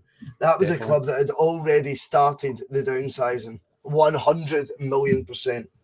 They should have went and got Dimitar Berbatov, mate. There you go. They could have got him or Bastuk, mate. They could have done that. Hakim Yakin. That would have done it. There's plenty of time. Plenty of time to react to. But yeah, so we'll be catching up again with Henrik at the 2006 World Cup. But yeah, for Celtic reasons, that's him now off into the sunset. Farewell to the king. Off he goes, a hero to the end. And who knows, the name Larsson might be on a Celtic jersey again in the near future. Who knows? It's doing the rounds at the moment. But anyway, we'll now move on to the next talking point. You mentioned a term earlier on, Russell. You said the golden generation. And this is a term that gets thrown around a lot, particularly at this time in the world of football, especially at tournaments, because there's 2 teams in particular that the golden generation was always thrown at, were Portugal and England. Now, both teams would actually be on a collision course at this tournament, and arguably one of the best games and one of the most memorable ones of the entire tournament. So yeah, England and Portugal would clash in the quarterfinals, and yeah, it's still well talked about to this day. Quite a controversial game because, as I said in the last episode, England can never just go out with a whimper. It's never just a really quiet elimination. Off you pop, England, go back home. No. There always needs to be some madness around England's elimination, and this was no different this time around. So yeah, so England are drawn into a group with France, Croatia, and Switzerland. And yeah, they started off with a memorable 2-1 loss to France, where England were winning 1-0 from the 38th minute or something like that. And then in the last minute, Zidane scored 2. Russell, do you remember Zinedine Zidane vomiting before he took the penalty to win it? No, not at all. Mate, see, this is the weird thing, right? Because at the time watching it live, I never saw it, right? I never picked up on it. It was one of these things that I'd heard years later that Zidane vomited, right before he took the penalty. Because what happened is, France get a free kick outside the area in the 90th minute. It's 1-0. Zidane steps up and scores brilliantly. David James doesn't even move, just watches it fly past him. And then England kick off and they pass it around for a second. Then Steven Gerrard goes to pass it back to David James and doesn't realise that Thierry Henry is standing behind John Terry. And Thierry Henry comes in and intercepts the ball. David James goes and clatters him, and it's a penalty. So France have went from 1-0 down to a chance to win it. But I'd heard an up and rumour that Zidane apparently vomited, right? But see, when I watched back the goal highlights, you watch the montage, you actually see it. Zidane, literally, he's standing over the ball. He stays bent over. You see him vomit. Then he stands back up and just takes the penalty and scores. And see when he's running away celebrating, all the other French players are huddling around him. You can see him kind of being like, get off me, get off me. He must have been like pure queasy and just running on adrenaline. But it's mental. But you think Zidane, such a cool demeanour, what a guy. But no, he was actually sick, literally sick with nerves. Why? He took that penalty. Incredible. It's astounding. Aye, he actually does vomit. But yeah, you do go back and watch any of the Euro 2004 goal montages, you will see Zidane vomiting right before he takes a penalty, and he's telling all his teammates, get off me, leave me alone. Cheers, Dan. But yeah, I always remember that. But yeah, the next game England would play, they would go and play Switzerland, and that's where Wayne Rooney would announce himself onto the world stage. He scores twice. Yep. I say he's 18 years old at this point. Scores 2 against Switzerland, Gerrard scores the other. And then they have a very memorable game with Croatia, where they're 2-1 down at one point, and then Wayne Rooney just comes to life and scores 2 Paul Scholes and Lampard scored us. So that's after 3 games. Wayne Rooney, 18 years old. He's got 4 goals already, really announced himself, but a terrifyingly good talent at that stage. You just knew this guy was going to be something special at that stage as well, Russell, for such a young age. Yeah, totally, mate. I think with Rooney was one of those players who he probably had, Phil, all the ability. Just, I reckon he probably had more talent, natural talent than Ronaldo. That's generally what I think. Yeah. I just think one of them wanted to get right up there and be up there for a considerable period of time. And Rooney probably just didn't quite have that same discipline, if you like. Do you know what I mean? But Rooney was a phenomenon. And when you arrive on the international stage at a young age like that, I mean, it's not right if we can say, talk about Ronaldo. I know the World Cup's a bigger deal than the Euros, but not by much. But I think when you can have that impact at the international stage that he had, you've got to give as much kudos to that as what we are when we're doing it with other players. You know, it's not. And I think Rooney was the real deal when he was that age. You hadn't really seen many like him. I know we were talking really, really positively in a way about Michael Owen because his numbers are so extraordinary. So extraordinary as well. But Rooney's whole technique, his whole attitude, his strength, his fearlessness, it was like he was just this whole rounded package, so young. Again, he was one of those folk you could tell he must have started shaving when he was about 8, Phil. Do you know what I mean? He was proper developed for like an 18-year-old, and you can see why they were getting a wee bit giddy and a wee bit excited by it. Yeah, the thing is, from my point of view, obviously being a Scotsman, you know, naturally for football rivalry, you don't want England to win. You know, you just don't. It's a natural thing. It's not being bigoted or anything. It's just football rivalry. We don't want England to win. So see, when I saw Wayne Rooney doing that, I generally get the fear because I was like, they might actually win this. By the way, he could be like the ace in the pack. You know, the secret weapon that they've needed because you just see how he plays. 18-year-old, he scored 4 goals in the first 3 group games, and you're like, well, this boy's special. And don't get me wrong, he'd been playing the Premier League for a year at that point. He signed for Man U that summer, the 04-05 season. But he did 2 years at Everton, and you could tell he was going to be a special one. But I can remember watching that tournament and being like, getting the feel like, by the way, he could be the difference because there was a big thing about, did he miss the Portugal game for injury? If I remember, or did he get injured early in the game and stuff like that? And he never. I can't think of one of them. If it was this one, or maybe it was. I know he gets sent off in the 2006 Portugal game, but something happened to him, I think, in the game against Portugal. He might have went off injured. I remember. But when he did, I was like, "Oh, thank God," because he to me was like the guy that was going to single-handedly win them this tournament. You're like, he's that good. But England obviously progressed through to the next round in second place behind France in their group. Meanwhile, Portugal, they get off to an absolute clanger there start where they're playing Greece, and obviously they would lose 2-1 in the first game, but they would recover. They would beat Russia 2-0 and beat Spain 1-0, and that would set us up with this quarter-final in the Estadio de Luz, Benfica Stadium. So there are 2 lineups for this game, and again, just talking about golden generation. So Portugal lined up with Ricardo, who yourself and Jonathan were talking about last night with the taking off of the gloves and then scoring the penalty. Miguel, Ricardo Carvalho, Jorge Andrade, Nuno Valente, Costinha, Maniche, Luis Figo, Deco, Cristiano Ronaldo and Nuno Gomez. The subs that came on that night were Samao, Helder Postiga and Rui Costa. Rui Costa didn't even start the game, came on as a sub. Now, England's lineup is terrifying to say the least. They've got David James, Gary Neville, John Terry, Sol Campbell, Ashley Cole, David Beckham, Frank Lampard, Steven Gerrard and Paul Scholes, who had to play wide left because had to fit him in. Michael Owen and Wayne Rooney, but the subs that came on for England that night were Darius Vassell, Phil Neville and Owen Hargreaves. Now, much like the 2002 World Cup game against Brazil, Michael Owen gives England an early lead, a mistake at the back, and he capitalises on it. It's a very good finish. He's back to goal and he sort of hits it on the turn. Finish. It's a really good finish, but it's only a few minutes into the game.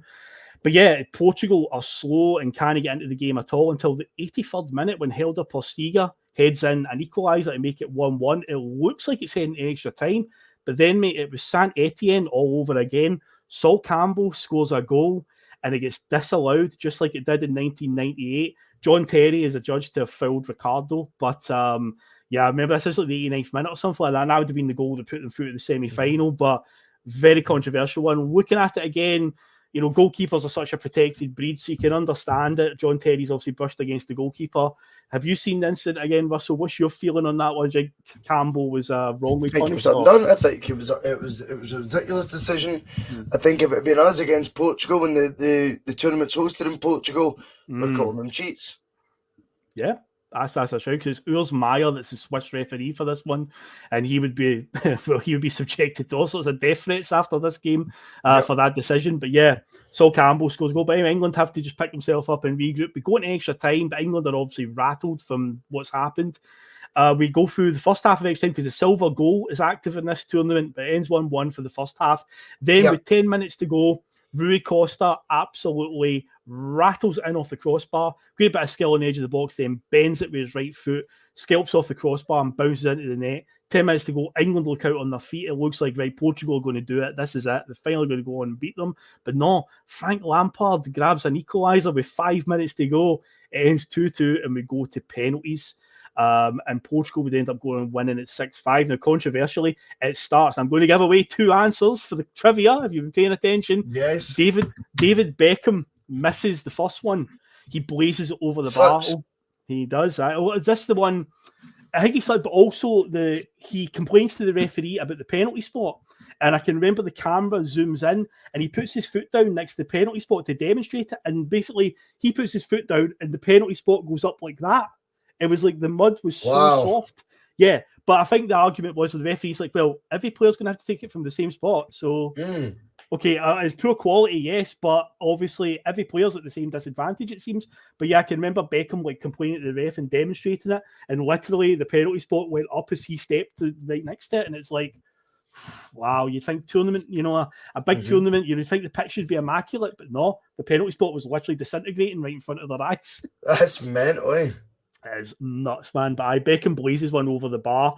Rui Costa actually missed a penalty for Portugal, but the key penalty comes down to Ricardo, who hadn't saved any at that point. As John said last night, he takes his gloves off to psych out Darius Vassell. Yes, Sven-Goran Eriksson's ace in the pack, which never really seemed to materialise. It's a strange on that. Yeah, I think it was one of the things that, again, I say, like, a manager thinks he's onto a winner where he's like, I'm going to pick this guy, even though he's not amazing, but see when he does do something good, I'll get all the praise for it. Because Darius Vassell was just a sort of okay Premier League striker. He was nothing special. But yeah, he misses. Ricardo saves it, bare hands and all. And then the gallus, the bold Ricardo gets up himself and he tucks away the winning penalty. The goalkeeper himself takes the penalty. Right. And you said last night he was the Boa Vista keeper when we beat them in the semi-final. Yeah, can you not remember him being that goalie? I remember him playing for Man United. I can remember he was there before Tim Howard came in. I'm pretty sure he was Man U's second choice keeper at one point. No, I don't think it was him. Was it not him? I thought it was at Man U at one point as well. No, I thought it was a different Ricardo than that, to be honest. I remember. But the Boa Vista one, if it was him, then he was... Oh, that's him. Because remember, he gets the hand to Larsson's toe poke. Yeah. And then he's sort of scrambling to try and get it. That is definitely Ricardo. That is him. A lot of time wasting from that Boa Vista team and that goalkeeper. And funny enough, that would be some foreshadowing for the final because another Portuguese team and another goalkeeper as well would be a downfall. But yeah, that's all. Ricardo goes on and scores the winner. But yeah, it's a memorable game. As I say, the backlash from it for the referee, Urs Meier. Again, and funnily enough as well, by the way, speaking of Vassell, again, Scotland's Player of the Year 2003-2004 was? 03-04 Player of the Year. I mean, my first five would be Henrik because he had a good season, but it's probably not, is it? 03-04? Sutty. Okay. So you're looking at what Henrik's doing at this tournament. Yet Scotland's Player of the Year is getting overlooked for the likes of Vassell, Phil. It's a bit silly. You said in the last one, didn't you, about the Emil Heskey thing? It's like if you take Chris Sutton, again, the guy was doing bits, and even Alan Thompson was on fire. Again, look at that earlier on, what I listed that lineup. Paul Scholes had to be deployed at left midfield to fit him in because they didn't have a left midfield, and it's like Alan Thompson was doing bits for us, you know, and it's like, but again, that's like one of the questions. Obviously, the Golden Generation tag, I think it applies more to England, but again, when you look at that team and the team that comes 2 years later in 2006, how, with the talent there, how on earth did they not win those tournaments? You're like, that's mental. I remember the whole Gerrard and Lampard thing about every time they'd go out, it would be, well, Lampard and Gerrard, can he play together? But this is, again, as a manager that's just like, well, I've got all these amazing players, I've got to play them somehow in the same team, even though the red flags were there constantly, but they two couldn't play in the middle together. But yeah, looking at that England team, I'm like, man, it's mad that they didn't win anything. The talent they had there, scary stuff. I agree. I think it just shows that wee bit of snobbery, though, and I know, Charles comes in and says Sutton burned himself England, but see, for me, a good manager, if you're looking at your options, you go, what's the story with a better player not being available to be picked? You pick up the phone, don't you? And you go, what the fuck is the problem? There isn't a problem. Your problem is what? With the manager 3 managers before me, 8 years ago. I don't care, mate. Are you available for selection? Yeah, brilliant. I'll see you at camp. That's how that works. Yeah. Darius Vassell's of the world. The fact he's even taking a penalty, it's embarrassing. It is embarrassing. And Scotland's Player of the Year, whilst Scotland's best players, Henrik, and scoring goals, epic goals at Euro 2004. The Scottish PFA Player of the Year is Sutton sitting in the house watching Darius Vassell miss penalties. I just don't get it. I just don't get it. No, it's he definitely could have solved a lot of problems, but I suppose from a Scottish point of view, maybe it's a good thing he didn't, because we don't want to see England win at the end of the day. No, but you're right. He definitely could have done a job. And I see Alan Thompson as well was doing really well for Celtic at that point, and they don't have a left midfielder. Again, Sven just like, well, I've got Scholes, I've got Lampard, I've got Gerrard. And it's like, well, instead of just changing the formation to suit, because obviously he's got David Beckham, who's a right midfielder, got to get Beckham in the team, so he's got to play this 4-4-2. So it's like, what did I do with Paul Scholes? Play him at wide left? It's like, what? It's absolutely bonkers. Yeah, so that's just an example of a manager that does, he's got too many good players and he's trying to fit them into a square peg in a round hole, essentially. But yeah, that was the story of England's team. I say Urs Maier, the Swiss referee, would be subjected to all sorts of death threats after it as well. At the end of the day, you shouldn't remember referees' names from these tournaments because of the news headlines. That's the type of stuff that happens. But yeah, he was subjected to all that. Same with Kim Milton-Nielsen in 1998. Although David Beckham did cop a lot of the flack for the red card, that referee was subjected to death threats as well for sending them off. But yeah, see, England, they can never just go to a whimper. No, I get that. Some mad explosion. But anyway, we'll move on from England and talk about the man for plan, this one. So, Otto Rehhagel, people might not even know that name, remember the name, but he's a German coach. Why was he famous? He was a manager of the Greece national team that would go on to win this tournament. But I just wanted to take a wee moment to talk about his game plan. Before we get on to the final, let's talk about it. So, he wasn't exactly flash in his style. He didn't have a team of mavericks at his disposal. Greece were very much the definition of rank outsiders in this tournament. In fact, of the 16 teams that qualified, they were 15th in the bookies' lists for winning this one. Bulgaria 16th. What's that? Bulgaria 16th? Could have been, yeah. It could very well be. I mean, you also look at the way the tournament panned out. Bulgaria. No, I'll tell you who it is. It's Latvia. Latvia qualified for this tournament. This is the only tournament in Latvia we're at. They were in a group. Of course, yes. Imagine it being Latvia. Obviously, you're one of these ones are just happy to be involved, but then you draw a group with Germany, Holland, and the Czech Republic. You'll be like, oh my God. Unbelievable, isn't it? But they did have Marian Pahar's absolute talisman up front for Southampton. Remember him? Knowing me, knowing you, pals. Yeah, but no, Latvia were definitely the absolute rank outsiders, the first and only tournament. But yeah, they end up with Germany, Holland, the Czech Republic in the group. Oh my God.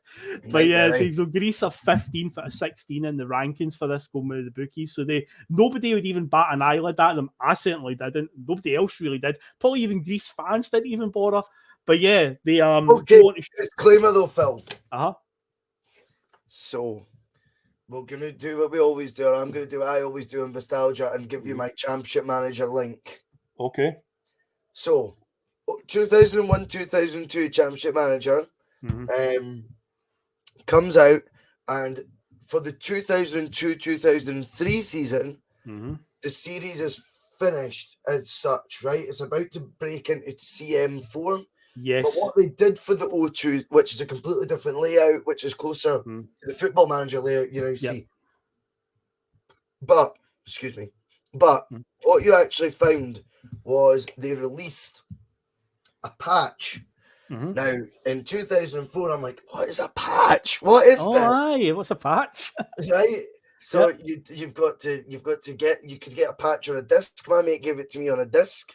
I had to install the patch, and then it basically turned your 2001-2002 Championship Manager into the 02-03 squads, and they fixed some bugs. Not only that, they'd updated the database. Yep. Phil, guess who's littered with brilliant players? It's got to be Greece then, isn't it? Mate, I know who Karisteas is, the guy who scores. I know who that is, mate. I know him inside out. Wow. Who was he playing for at the time?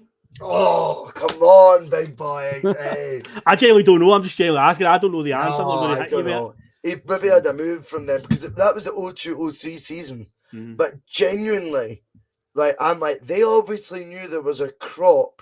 Don't get me wrong, it's unrealistic. Like, every young Greek player basically in the game goes on to be unbelievable, right? But how mental is it that 18 months later, Greece win that tournament? I am telling you, they had intel, mate. Because obviously they do use real scouts these games. Football managers still do indeed, still do to this day. And there is a golden generation of Greek players in a market that's not been tapped into. It's funny, eh? That is, they were in the Logue, mate, long before in the Logue was a thing, mate. Yes. They knew what they were doing. But yeah, old Otto Rehagel, he actually takes over the Greece team in 2001, and one of his first games, the very famous one, when David Beckham scores the last-minute free kick to save England and send them to the 2002 World Cup. But that game, if you remember, Greece were winning 1-0 and then winning 2-1, and they were very stodgy and hard to beat, despite the fact they'd barely won a game in the group. And the previous manager got sacked. Rehagel came in with a new approach. We're just going to be pragmatic, defensive as fuck, no apologies, we're just going to play this way. And England struggled to break them down, so that was a sign of things to come. But yeah, that's so I say they were the antagonists that day on the famous 2-2 game when David Beckham scored the free kick. But I say his style is no frills, defensive, keeping it tight, physicality all around the park, and a very, very strong reliance on set pieces and crosses, which of course would be a good bit of foreshadowing for this tournament. So Greece, of course, as I said, they were in a group with Portugal, Spain, and Russia, and they got off to an amazing start. I say they shocked the world right away by getting a win over Portugal. Fun fact: they'd never even won a game at a tournament up to that point. So their ambition going into the game, going into this tournament, was they just wanted to win a game. That's all they wanted. That was it. And apparently, according to a documentary I watched on this the other night, the whole Greek team that night couldn't get to sleep after the game because they spent all night up absolutely buzzing, listening to like Greek radio of like people talking about how great it is that we finally won a game at a tournament. You know, the Greek fans were just happy with that. The players were just happy with that. If you'd ended their tournament right there, if they'd gone home at the end of the group stage, they would have been like, mission accomplished. We've done it. We have done it.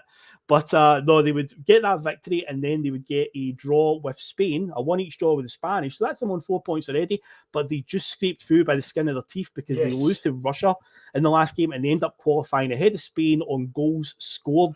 That's what I'm saying again, Phil, though. This is where you've got to be looking at it and going, that tournament was there to be taken, because the winners lost to a shite Russian team as well in the group stage. When they're going, the stakes were pretty high in that game. Let's be completely clear here. The stakes were pretty high for Greece in that Russia game. They completely crashed. They completely crashed and burned it, and they did get through, luckily. I think, this tournament was destined for whoever won it. If ever there was going to be a year it was an outsider, it was this year, because if you're losing to the bottom of the group Russia team that were awful, and you've lost that when you had to win it, but you've somehow scraped through, the Greeks are probably feeling a bit of luck that was with them at that point, Definitely. And interestingly enough, Sweden achieve it by being unbeaten in their group, but also it was a last-minute goal. But that should be giving them more of a wave of optimism going into those knockout stages. What could have been? I think when you think about like that Greece team weren't the be-all and end-all. Yeah, definitely not, man. I say they won the winning many fans over in those first three games. I say they still not even batting an eyelid at them, because they get through to the quarterfinals and they've drawn France. That's who they're going to play. So again, when you look at, as I say, before the tournament kicked off, they were 15th out of 16 in the bookie rankings. Probably when they got to the quarterfinals, they're probably 8th out of 8 in terms of all the teams that were left. It was like, they'll be the outsiders. Playing France, who came through a group with the likes of England and stuff like that. And then it would begin the run of the same goal scored again and again from wide right. A cross comes in and Angelos Karisteas heads the winning goal midway through the second half. After they take the lead, they just go to 10 men behind the ball and just frustrate France. France can't break them down and they get a big victory over the French. But then they're in the semi-finals against the Czechs who've been the entertainers of the tournament. And I know you can't fall into that trap. People talk about Kevin Keegan's Newcastle, the entertainers. It's all well and good being that, but you've got to still win stuff. There needs to be some substance at the end there. But again, Czech Republic are all over them. They can't score. It's into extra time. And the silver goal, the only time the silver goal has ever happened at a tournament, it was the centre-back Delas scores from a cross from the wide right. It's a corner. He heads it in right on the 105th minute in extra time. Czech Republic don't have enough time to reply. And Greece have gotten themselves into the final of the European Championships. I was so gutted at the time when this happened because I wanted the Czechs to win this so badly because, again, they were the entertainers, mate. I was so gutted when Greece went through. What was your opinions at that point, Russell, when you saw it happen? Yeah, it was a pity because I think the Czech Republic played. They were a more explosive side. They were more of a compelling watch, I would say, Phil. Yeah. You know, and as you say, we want to be entertained. You know what I mean? We do. Definitely. But Big Delas with a header. I think he was it Roma he was playing for at the time? The Roma centre-back. Delas, Roma, I'm sure.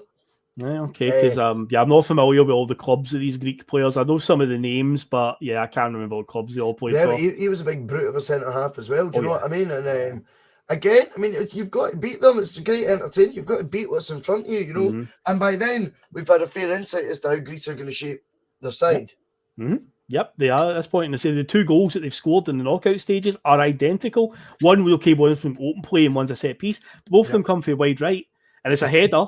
And then, of course, we've also got Takis Physis was in that Greek team as well, who we've talked about before on the show. Someone was saying that in the comments. Yeah, Takis Physis, the left back.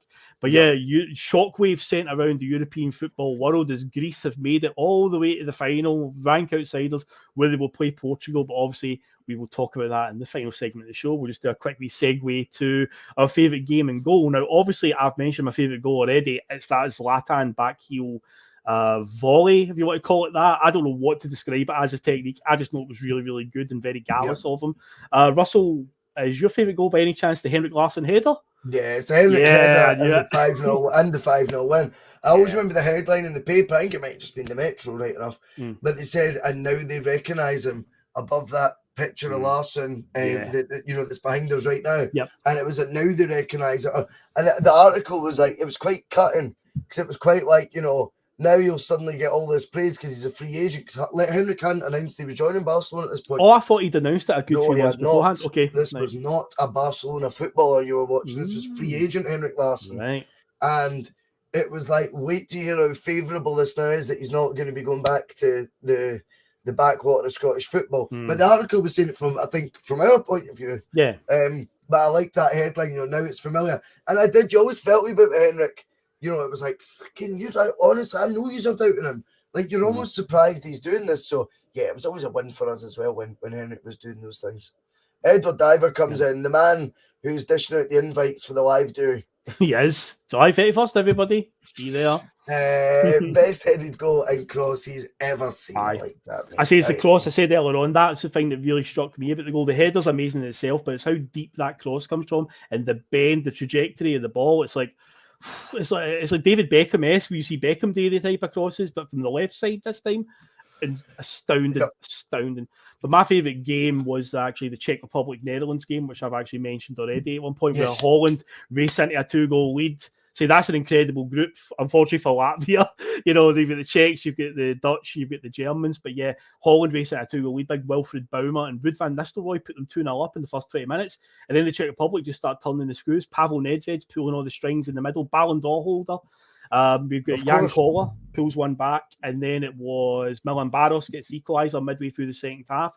And then a last-minute goal by Vladimir Smica. I loved it because it was a shot from outside the area that Van der Sar didn't hold on to. He parries it back out, and I can't remember which Czech player it was, but he gets the ball. Instead of just rattling into the net, he plays it across the goal for what we call in FIFA a sweaty goal, where he just passes it across for an easy tap-in. Vladimir Smica's just waiting just to put it in the net. 89th minute winner. But it was That was an a great astounding game of football, man. And it was after that point, I was like, because up to that point, I felt the tournament hadn't been great. But after that game, I was like, oh, now it's came to life. This is what I want to see as a neutral. That game was tremendous. So I always remember fondly the Czech Republic Netherlands game. It breaks my heart a wee bit that the Czechs lost the way they did, you know. But yeah, we now move on to the incredible final, the polarizing final, the thing that the Guardian newspaper described. I've actually got the quotes here. So the Guardian described this as Greece being the only underdogs ever that people wanted to see get beat. The Daily Telegraph said a tear flowed down the face of the beautiful game. The website Vice have since described this tournament as the tournament nobody loved. So let's talk about the final, Greece and Portugal. That's a little bit of, what's to come, because this is a very polarizing final. Some people love it and some people absolutely hate it. So yeah, Greece and Portugal, they started the tournament and now they're going to finish it. They're playing at the Stadio de Luz in Lisbon. So despite Greece continually proving everybody wrong, still going into this game, nobody's giving them a prayer at all. Portugal have done that classic thing that people talk about. They've grown into the tournament, Russell. People always say, you hear pundits talk about the Germans are always good for growing into the tournament. Portugal have done that. Started slow, but they've got a bit of momentum. They're the host nation. So we've got a repeat now. So again, the bookies, I say they're not giving Greece a prayer. Phil Scolari is the manager of Portugal. He's chasing a very unique accolade because he won the World Cup 2 years ago with Brazil. He's now trying to win the European Championships with Portugal. To win the two big trophies with two different teams is something I don't think has been done. I know there's obviously managers that have won both at the same time with the same team, but this is a unique accolade to win the World Cup with Brazil and then go on and win the Euros with another team. But yeah, he's saying that. But yeah, Greece, they're under the cosh pretty much for the entire game. They have one shot on target. And with that one shot on target, midway through the second half again, it's a cross from the right, it's a corner, and Angelos Karisteas heads it in the 57th minute. And then Greece just go to 10 men at the back and they stand tall to get the 1-0 victory over Portugal. Ronaldo cries tears. The world laughs at him, but it's safe to say he brushed that one off, given how his career went. But Russell, I would say this is also probably a bigger upset than Denmark winning the Euros in '92. This is probably bigger than that. The two questions of how to look at this one. What was your feelings at the time? And looking back now with hindsight, have your feelings changed, or are they still the same as how you felt in 2004? I was probably in 2004 looking at it a wee bit pissed off in the sense that I didn't think the football was great. Now I admire it more than I did then, and it was a completely just win for the Greeks. And I'd compare it with Inter Milan winning the Champions League and beating Pep Guardiola's Barcelona, and then I'll flip it, and then I'll say, would Pep Guardiola have won the Champions League with Inter Milan? Would he have won it with Greece? Would Jose Mourinho have won the Euro 2004 with Greece? Probably.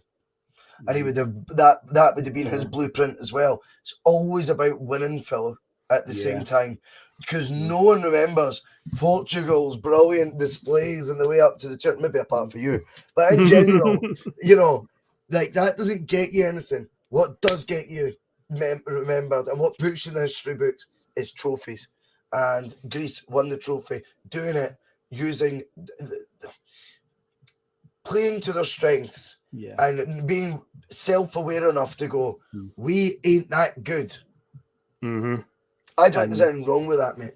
Yeah, see, I had a feeling this. I think I said in the last one I went, there'll be a bit of, I think no disagreement necessarily, but I felt like we're going to have It's okay to disagree. It's okay to disagree, mate. At the time, in 2004, when this happened, I loved it because I was like, oh, it's an upset, it's an underdog. It kind of gives you hope as a Scotland fan where maybe one day that could be us. You never know.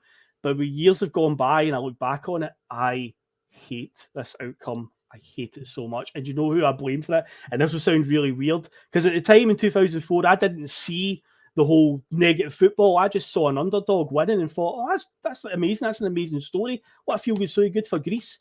But a few years later, Lionel Messi would bring a term to the world of football that had never really been used before, and it's kind of been stuck in everyone's subconscious ever since when he used the term anti-football to describe our good friends across the south side of the city after a Champions League game. And as the years have gone by and I've heard that term anti-football, And you talk about guys like Jose Mourinho and stuff like that. We said that somebody saying that, no, he's just played to the team's strengths. Anti-football seems to get wheeled out all the time. And I'm just guilty of being brainwashed by that. But then I look back at this Greece side and go, yeah, fucking anti-football.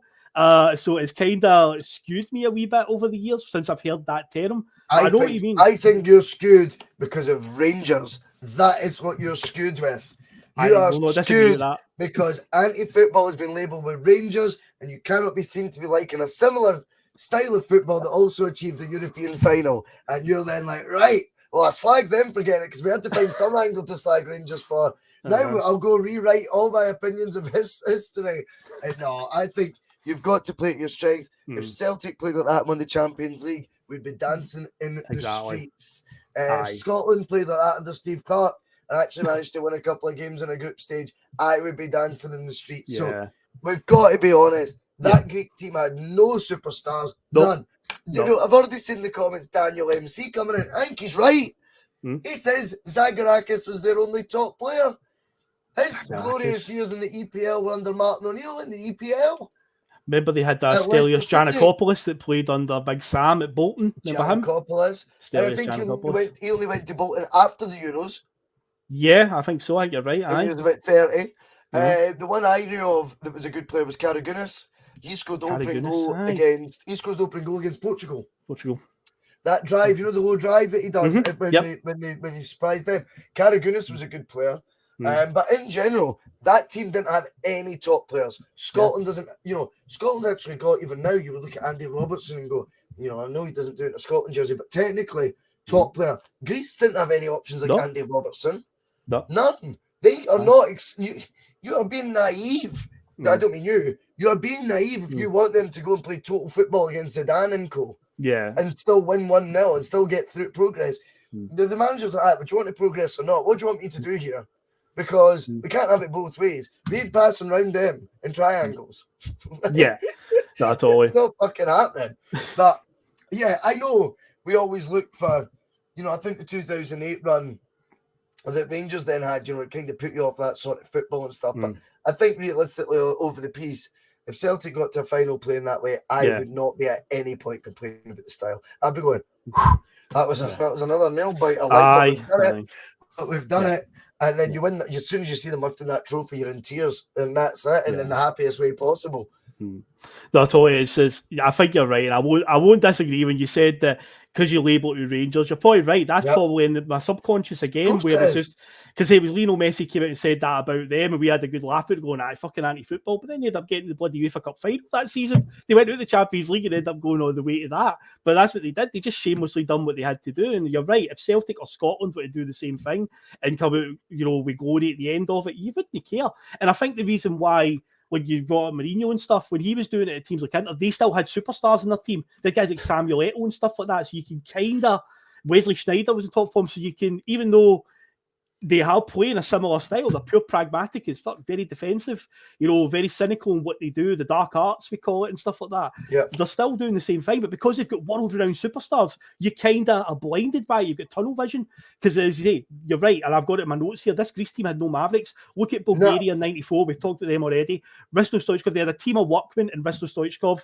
So but they still had a Stoichkov, a Barcelona striker in there, Yeah, Wales in 2016, again, a team of good, honest, players, but Gareth Bale is superhuman when he plays for Wales. But Greece, they didn't have anybody like that at all. Nobody. No. So what was the secret to their success? Is Otto Rehhagel just an absolute genius, or is it just he just played to their strengths? He just knew what to do, how to make them get difficult. That's the key. If you make yourself difficult to beat, that's half the battle. That's it. And there's you go, Phil. I think you need to read Blue Baron's comment and say it goes down in history. I'm going to contest that. That goes down every time. See that graphic? This is a meme now, and I think guys purposely edit this. It wasn't 11% because every time. No, I didn't think it was as low as that. And it's one of these ones where I'm having a Mandela effect moment where I'm like, I'm sure that was 23%. And then the next time I see it, somebody's posted it and it's 17%. And I'm like, nah, something's messing with my mind here. Yeah, and I seen one time and it was like 1%. And I was like, nah, this is definitely a piss take now. But it definitely wasn't 11, but it was maybe like 20. But would you say that there is an argument for that goes down in your memory as one of the best Celtic memories of all time? It does. I know. Totally. Aye, I get what you mean. It's Aye, fucking tough, isn't it? It's tough, though, eh? Football snob. Yeah. Thanks a lot, Lionel Messi, you bastard. But yeah, if he had said that, I say I wouldn't have, for the 3 or 4 years after the Greece 28%. After that, again, I was just kind of like, oh, it's a good feel-good story. But it was once he brought that term to the forefront, and I was like, and I began thinking about anti-football more, and then I go back and look at that and go, and then you started seeing the Rangers crest, and you started going, anything remotely associated with that, I'm out. Yeah, I'm out, man. I don't have it at all. But yeah, as I say, the Guardian, as they described it, as the Greece the only underdogs I've want to see get beaten. The Telegraph, a tear flowed down the face of the beautiful game that night. I didn't write that headline, I swear. I didn't write that. I wasn't working for the Telegraph. But yeah, that was it. That was the story of Euro 2004. Greece are the champions, the unlikeliest of champions. And yeah, right bang on the 2 hour mark, Russell. Boom, just like that. It just changed the 2 hours. Yeah. I'm going to hit you with my penalties. Okay, so hold on. I will get back to the answers. Yes, because for the benefit of anyone that came in late, tonight's trivia question is a monster because there are 14 answers. So please refrain from throwing tomatoes and bricks and put your pitchforks away. But trust me, once you start getting through the answers and get all the big ones out of the way, you'll get through them really quickly. And after this, we'll do data Bhoycie as well because I've got 5 players for you.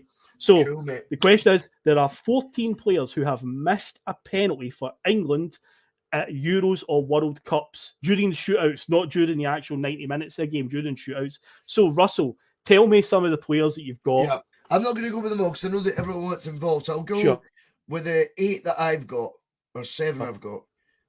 David Batty. 7. Yep. David Batty, yep. Mm-hmm. Batty's definitely one because he missed 1998, yep. David Batty. Pullins. Yep. Saka last year. Mm-hmm. Southgate. Yes. Beckham. Vassell. Mm-hmm. Yep. We covered that in the show. Yep. And then Stuart Pearce. Stuart Pearce, yes. Okay. Stuart Pearce was one of the harder ones, but I remember he did that over-exuberant celebration when he scored against Spain at Euro 96. And that was because he was getting... It was like a release from the last time. I actually don't mind that when I look back at it. I think, do you know what? What a release that must be. And fair play having the bollocks to stand up and do that, Take another penalty. Should we call it some comments? We shall go in some comments. So we've had those ones ticked off. So I've now got 1, 2, 3, 4, 5, 6, 7, 8. Right. Okay, so yeah, we'll fire it. So we've got Platt. No, Platt did not miss one. Scott Howe, no. I actually thought that might have been one. No. The Blue Baron's guessing this one. I don't think that's right. Yes, Jamie Carragher's correct. 2006. He missed one in 2006. Yes, against Portugal. And I would never have expected Carragher to have took a penalty. Jamie Carragher. He didn't have the technique. He doesn't have the technique. Patrick McLaughlin's coming in with a few here. Yeah, Saka, Rashford, Sancho. That's all 3 from the Euros last year. So Rashford, Sancho, and Saka. So that's us at 1, 2, 3, 4. Hold on, let me just count just to be sure here. We've got 9, I think. 9. 16. I wrote 14 on my notes. It's 16. 16. So there's another 16. There's 2 more. So, but again, you've got most of the mainstream ones. So you're down now. You need 1, 2, 3, 4, 5. You need 6 more. I've only got 9 that we've got, but anyway, there's 6 more that you need. Okay. For some reason, my notes I've mistyped it. I've put What about Waddle? Chris Waddle is correct, 1990. So that's all the early ones out the way. So you're now down to 1, 2, 3, 4, 5. Yes, 5 to go. Steven Gerrard. Gerrard did miss in 2006. Yes, he did indeed. I am really going to struggle with the 2006 World Cup. I remember the opening day of it and like the big curling goal from Philip Lam. But I think I'm going to need to do quite a bit of homework. Well, I've got a 4 days off this weekend, Phil, in case I've not told you that. I'm off Friday, Saturday, Sunday, Monday. So nice. Yeah, I'll be doing my homework. Brown Warriors guessing Shearer. I wouldn't have thought that's right. Not Shearer, no. So the 4 that are left, when I first got hit with this question, there's more guesses coming in. Ashley Young. Yes, Ashley Young in 2012. Yes, against Italy. Aye. Of course. Ashley Cole then. Ashley Cole, the 2 Ashleys in 2012 missed That's one when Pirlo does the wee Panenka to Joe Hart. Panenka, and that is why. No, it didn't matter who was taking that next penalty. By the way, they're missing. Yeah. Owen? No, I wouldn't have thought so. I'm just seeing if there's any names I've missed. Neville? No. Lampard? Yes, 2006. They missed 3 penalties. Carragher, Gerrard, and Lampard missed. Lampard and Gerrard. So that was literally the one time where they could say, why did we not progress? Because Lampard and Gerrard were playing in the same team that day. There you go, literally.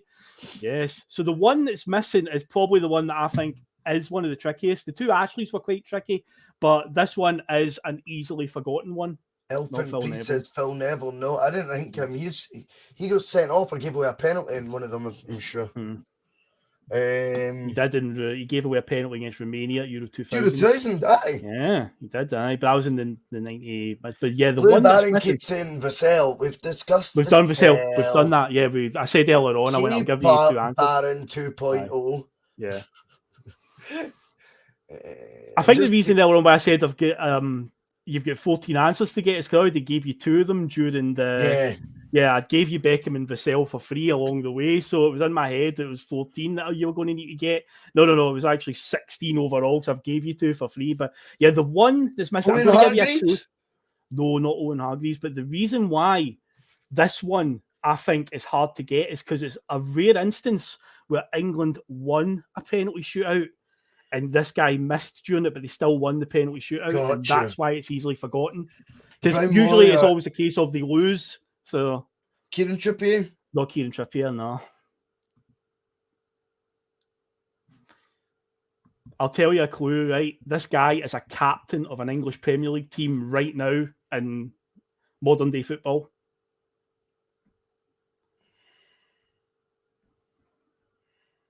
In the Premier League? In the Premier League right now, he's a captain. Okay. Yep. Oh, come on. Harry Kane? No, Harry Kane, no. Good guess, though. Thanks, Phil. That's a good one. That's a good one, mate. But no, Kane always seems to score his penalties, unfortunately. Oh, what? Ward-Prowse? No. Good outside the box think there, mate. English captain, that's all. Yeah. There's not that many in the EPL, is there? This guy's won the Premier League and lifted the trophy as a captain. Stop it. Aye. Not Harry Maguire. Do you know the thing is, you're so in the right era here. Obviously, because it's modern day, but you're just think of that England team, vision the 11 in your head, and just go round. You'll hit them eventually. It's like battleships. You'll sink that battleship eventually, mate. How much do I know about this English team, though? Oh, I suppose. Oh, Jordan Henderson. Jordan Henderson missed against Colombia in 2018, but they still won it. That's one of the only times I think they've. Well, very well, the rare times they actually win a penalty shootout. But yeah, Jordan Henderson. There they go. The comments are coming in now. Henderson. Yes, it is indeed. But yeah, it was actually 16 answers overall, but you only needed to get 14 because during the show I was going to give you 2 of the answers for free. Henderson for the love of God. That makes sense. Don't worry about it. Aye, that's fine. And data Bhoycie, do you want to end on? This is it. You're going to get your 5, mate. I'm confident you're going to get it this time. Oh, I need to this time. Gotcha. So just explain to folk what we're about to do here before you just shout names, because sometimes folk are like in the comments last week going, what the fuck is going on? So Phil's going to shout the name of 5 players from Euro 2004, and within like 5-10 seconds I'm going to tell him what year that said player was born. Yes, he is. He is indeed. Now, once again, I've went for guys that all scored goals, because again, I'm not going to pick Latvia's 4th choice centre-back or anything. Tough. I'm not going to do that. It's all guys that scored goals, so they should be mainstream enough. So I'll start with Dutch centre-back Wilfried Baumer. 1978. Yes, correct. German midfielder Torsten Frings. 1976. Correct. Croatian striker Dado Prusso. Oh, you bastard. That's hard. Oh, no. He was at Monaco at the time. 90. Oh, shit. Dado Prusso. He'd have been the 1974. Yes, well done, mate.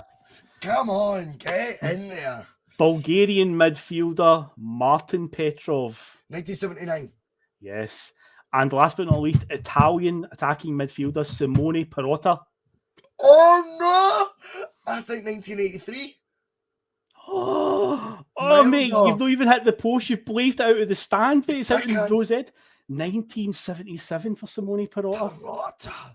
Yeah. Fun fact about Perotta, he is the get this for a fact. 4 right? out of 5 again. 4 out of 5 again, mate. It's coming. And you said you're going to struggle with the 2006 World Cup, so oh boy, you get some fun ahead of you. But Simone Perotta is technically the only Englishman to win the World Cup this century because he was born in England. Therefore, he would have dual citizenship because he won the 2000. He was in the Italy team that won the 2006 World Cup. But he was born in Ashton-under-Lyne in England. So there you go, Simone Perotta. 1977, so you've not even just hit the post there. It's like Gary Breen last week, where you were 1 year out. You've blazed it, mate. It's rolling down the London Road and everything, mate. The ball's away. 4 out of 5 again. It's a noble effort once more, but that 5 out of 5 is coming, mate. It's coming. So, you bastard, you got me again, Simone. Sorry to end on a sour note with that one, but yeah, that's the end of the show, guys. That's the end of the show. So, yeah, we're done with another Bustalgia for the week. It's been another good show. Thoroughly enjoyed that one. It's quite a polarizing tournament, to say the least, with Greece. But yeah, Russell, do you want to tell the viewers what else is coming up this week on the bus? Absolutely. As always, Phil, we have another action-packed week on the Bhoycie Bus. So, obviously, tomorrow night is the TNF, but the TNF now stands for the Trio Night Forum because 2 became 3. Conor McCann has been unveiled as a new signing for the TNF. Obviously, Phil, we're looking to go 7 days for most of the season next season. So, well, most of the weeks, if not every week really is the target. It's going to mean that there's going to be nights I'm not going to be doing every single night. I think from a viewer's point of view, that'd be shy. And from my point of view, my voice can't get any deeper than it is. But what it does mean is it means that we've got extra cover in there. So if it's just Conor and David, they can maybe add another person or just do it themselves. That'll be fine. David's hosted before. But it's going to be great fun getting Conor McCann involved in that. Yes. Then we've got a very special guest on Friday. We're not backing down, we're doubling down. And it is actually someone that you might be a wee bit more familiar with, Phil. Ross Muir of the Endless Celts is coming on, mate. Yes. And I think he's an extremely funny lad. We arranged this about 8 weeks ago and I've just kept it under wraps because I think it's the best. I think he's a funny guy. It was the best for the closed season. It's another wee bit of crossover content. And I'm really looking forward to actually getting a beer with Ross off camera, to be honest with you, more than I'm doing the show, because he's just such a laugh. We might invite some of you on after for that lock-in, as we tend to do. We'll obviously have Sunday's excellent show with Regan and Mark Kearney. Still to decide who the third guest will be for that, but it'll be one of the usual bus faces. Regan's absolutely flying now with that show. I think Mark's actually took it to the next level, which has been brilliant. And obviously the countdown begins to the season, and having 7 days, 7 nights a week of Bhoycie Bus content, we will be delivering. Don't you worry about that. And you'll be seeing a lot more of the likes of Phil McGinlay and many others. But this weekend still jam-packed. 3 shows in the next out the next 4 days, mate, which I don't think is bad going for the close season. Try to keep you guys a wee bit of content, a wee bit of entertainment during what is a boring period of time. And I know Celtic can be taken up loads of time. Stephen Coulthard says he's away. He's seeing in 3 weeks. He's away on holiday for the next 2. Make sure you get Wi-Fi in that apartment, Stephen, because you'll be missing us, mate. And remember, this bus can pick you up anywhere on planet Earth. I mean, we're literally off to Germany next. That's not too forgiving, given what we've done for the last trip, career all the way to Portugal. But no, we're off to Germany for the next one next week. So yeah, that'll be fun. Even though you're saying you're going to struggle with it, so you need to do your homework for that one. But it's a good tournament. I'll tell you something. I will leave this one for the viewers because they'll appreciate this. You know, in the opening game, it was Germany against Costa Rica. Costa Rica's both goals scored by Paulo One-Chop. Yeah, the hero from last week. He scores both goals in the opening game. So we shall head off. And just remember, folks, again, July 31st, get it in your diaries. Do not miss it. The Bullfrog, Motherwell, be there. Come and meet Bhoycie, come and meet Jonathan, me, Mark Kearney, and all the other familiar faces from the bus. Come and meet us. It'll be great. It'll be some laugh on the night. You get to meet all them. You don't get to meet me. I'll just be on that stage and straight back here. I'm not speaking to anyone. Aye, right. I'll probably miss my cutie clogs. I'll be at the bar buying everyone. You go, Bob. But it's been a pleasure again, Mr. Boyce. Pleasure. Thank you, mate. Yes, we shall leave the viewers now and listen to the tones of Chris Sutton as we head off into the distance. See you later. His comments about me deliberately trying to cause controversy. Well, I work in the media now, and you've got someone sitting there next to you who's an embarrassment to the media profession. He's an apologist. He's a charlatan.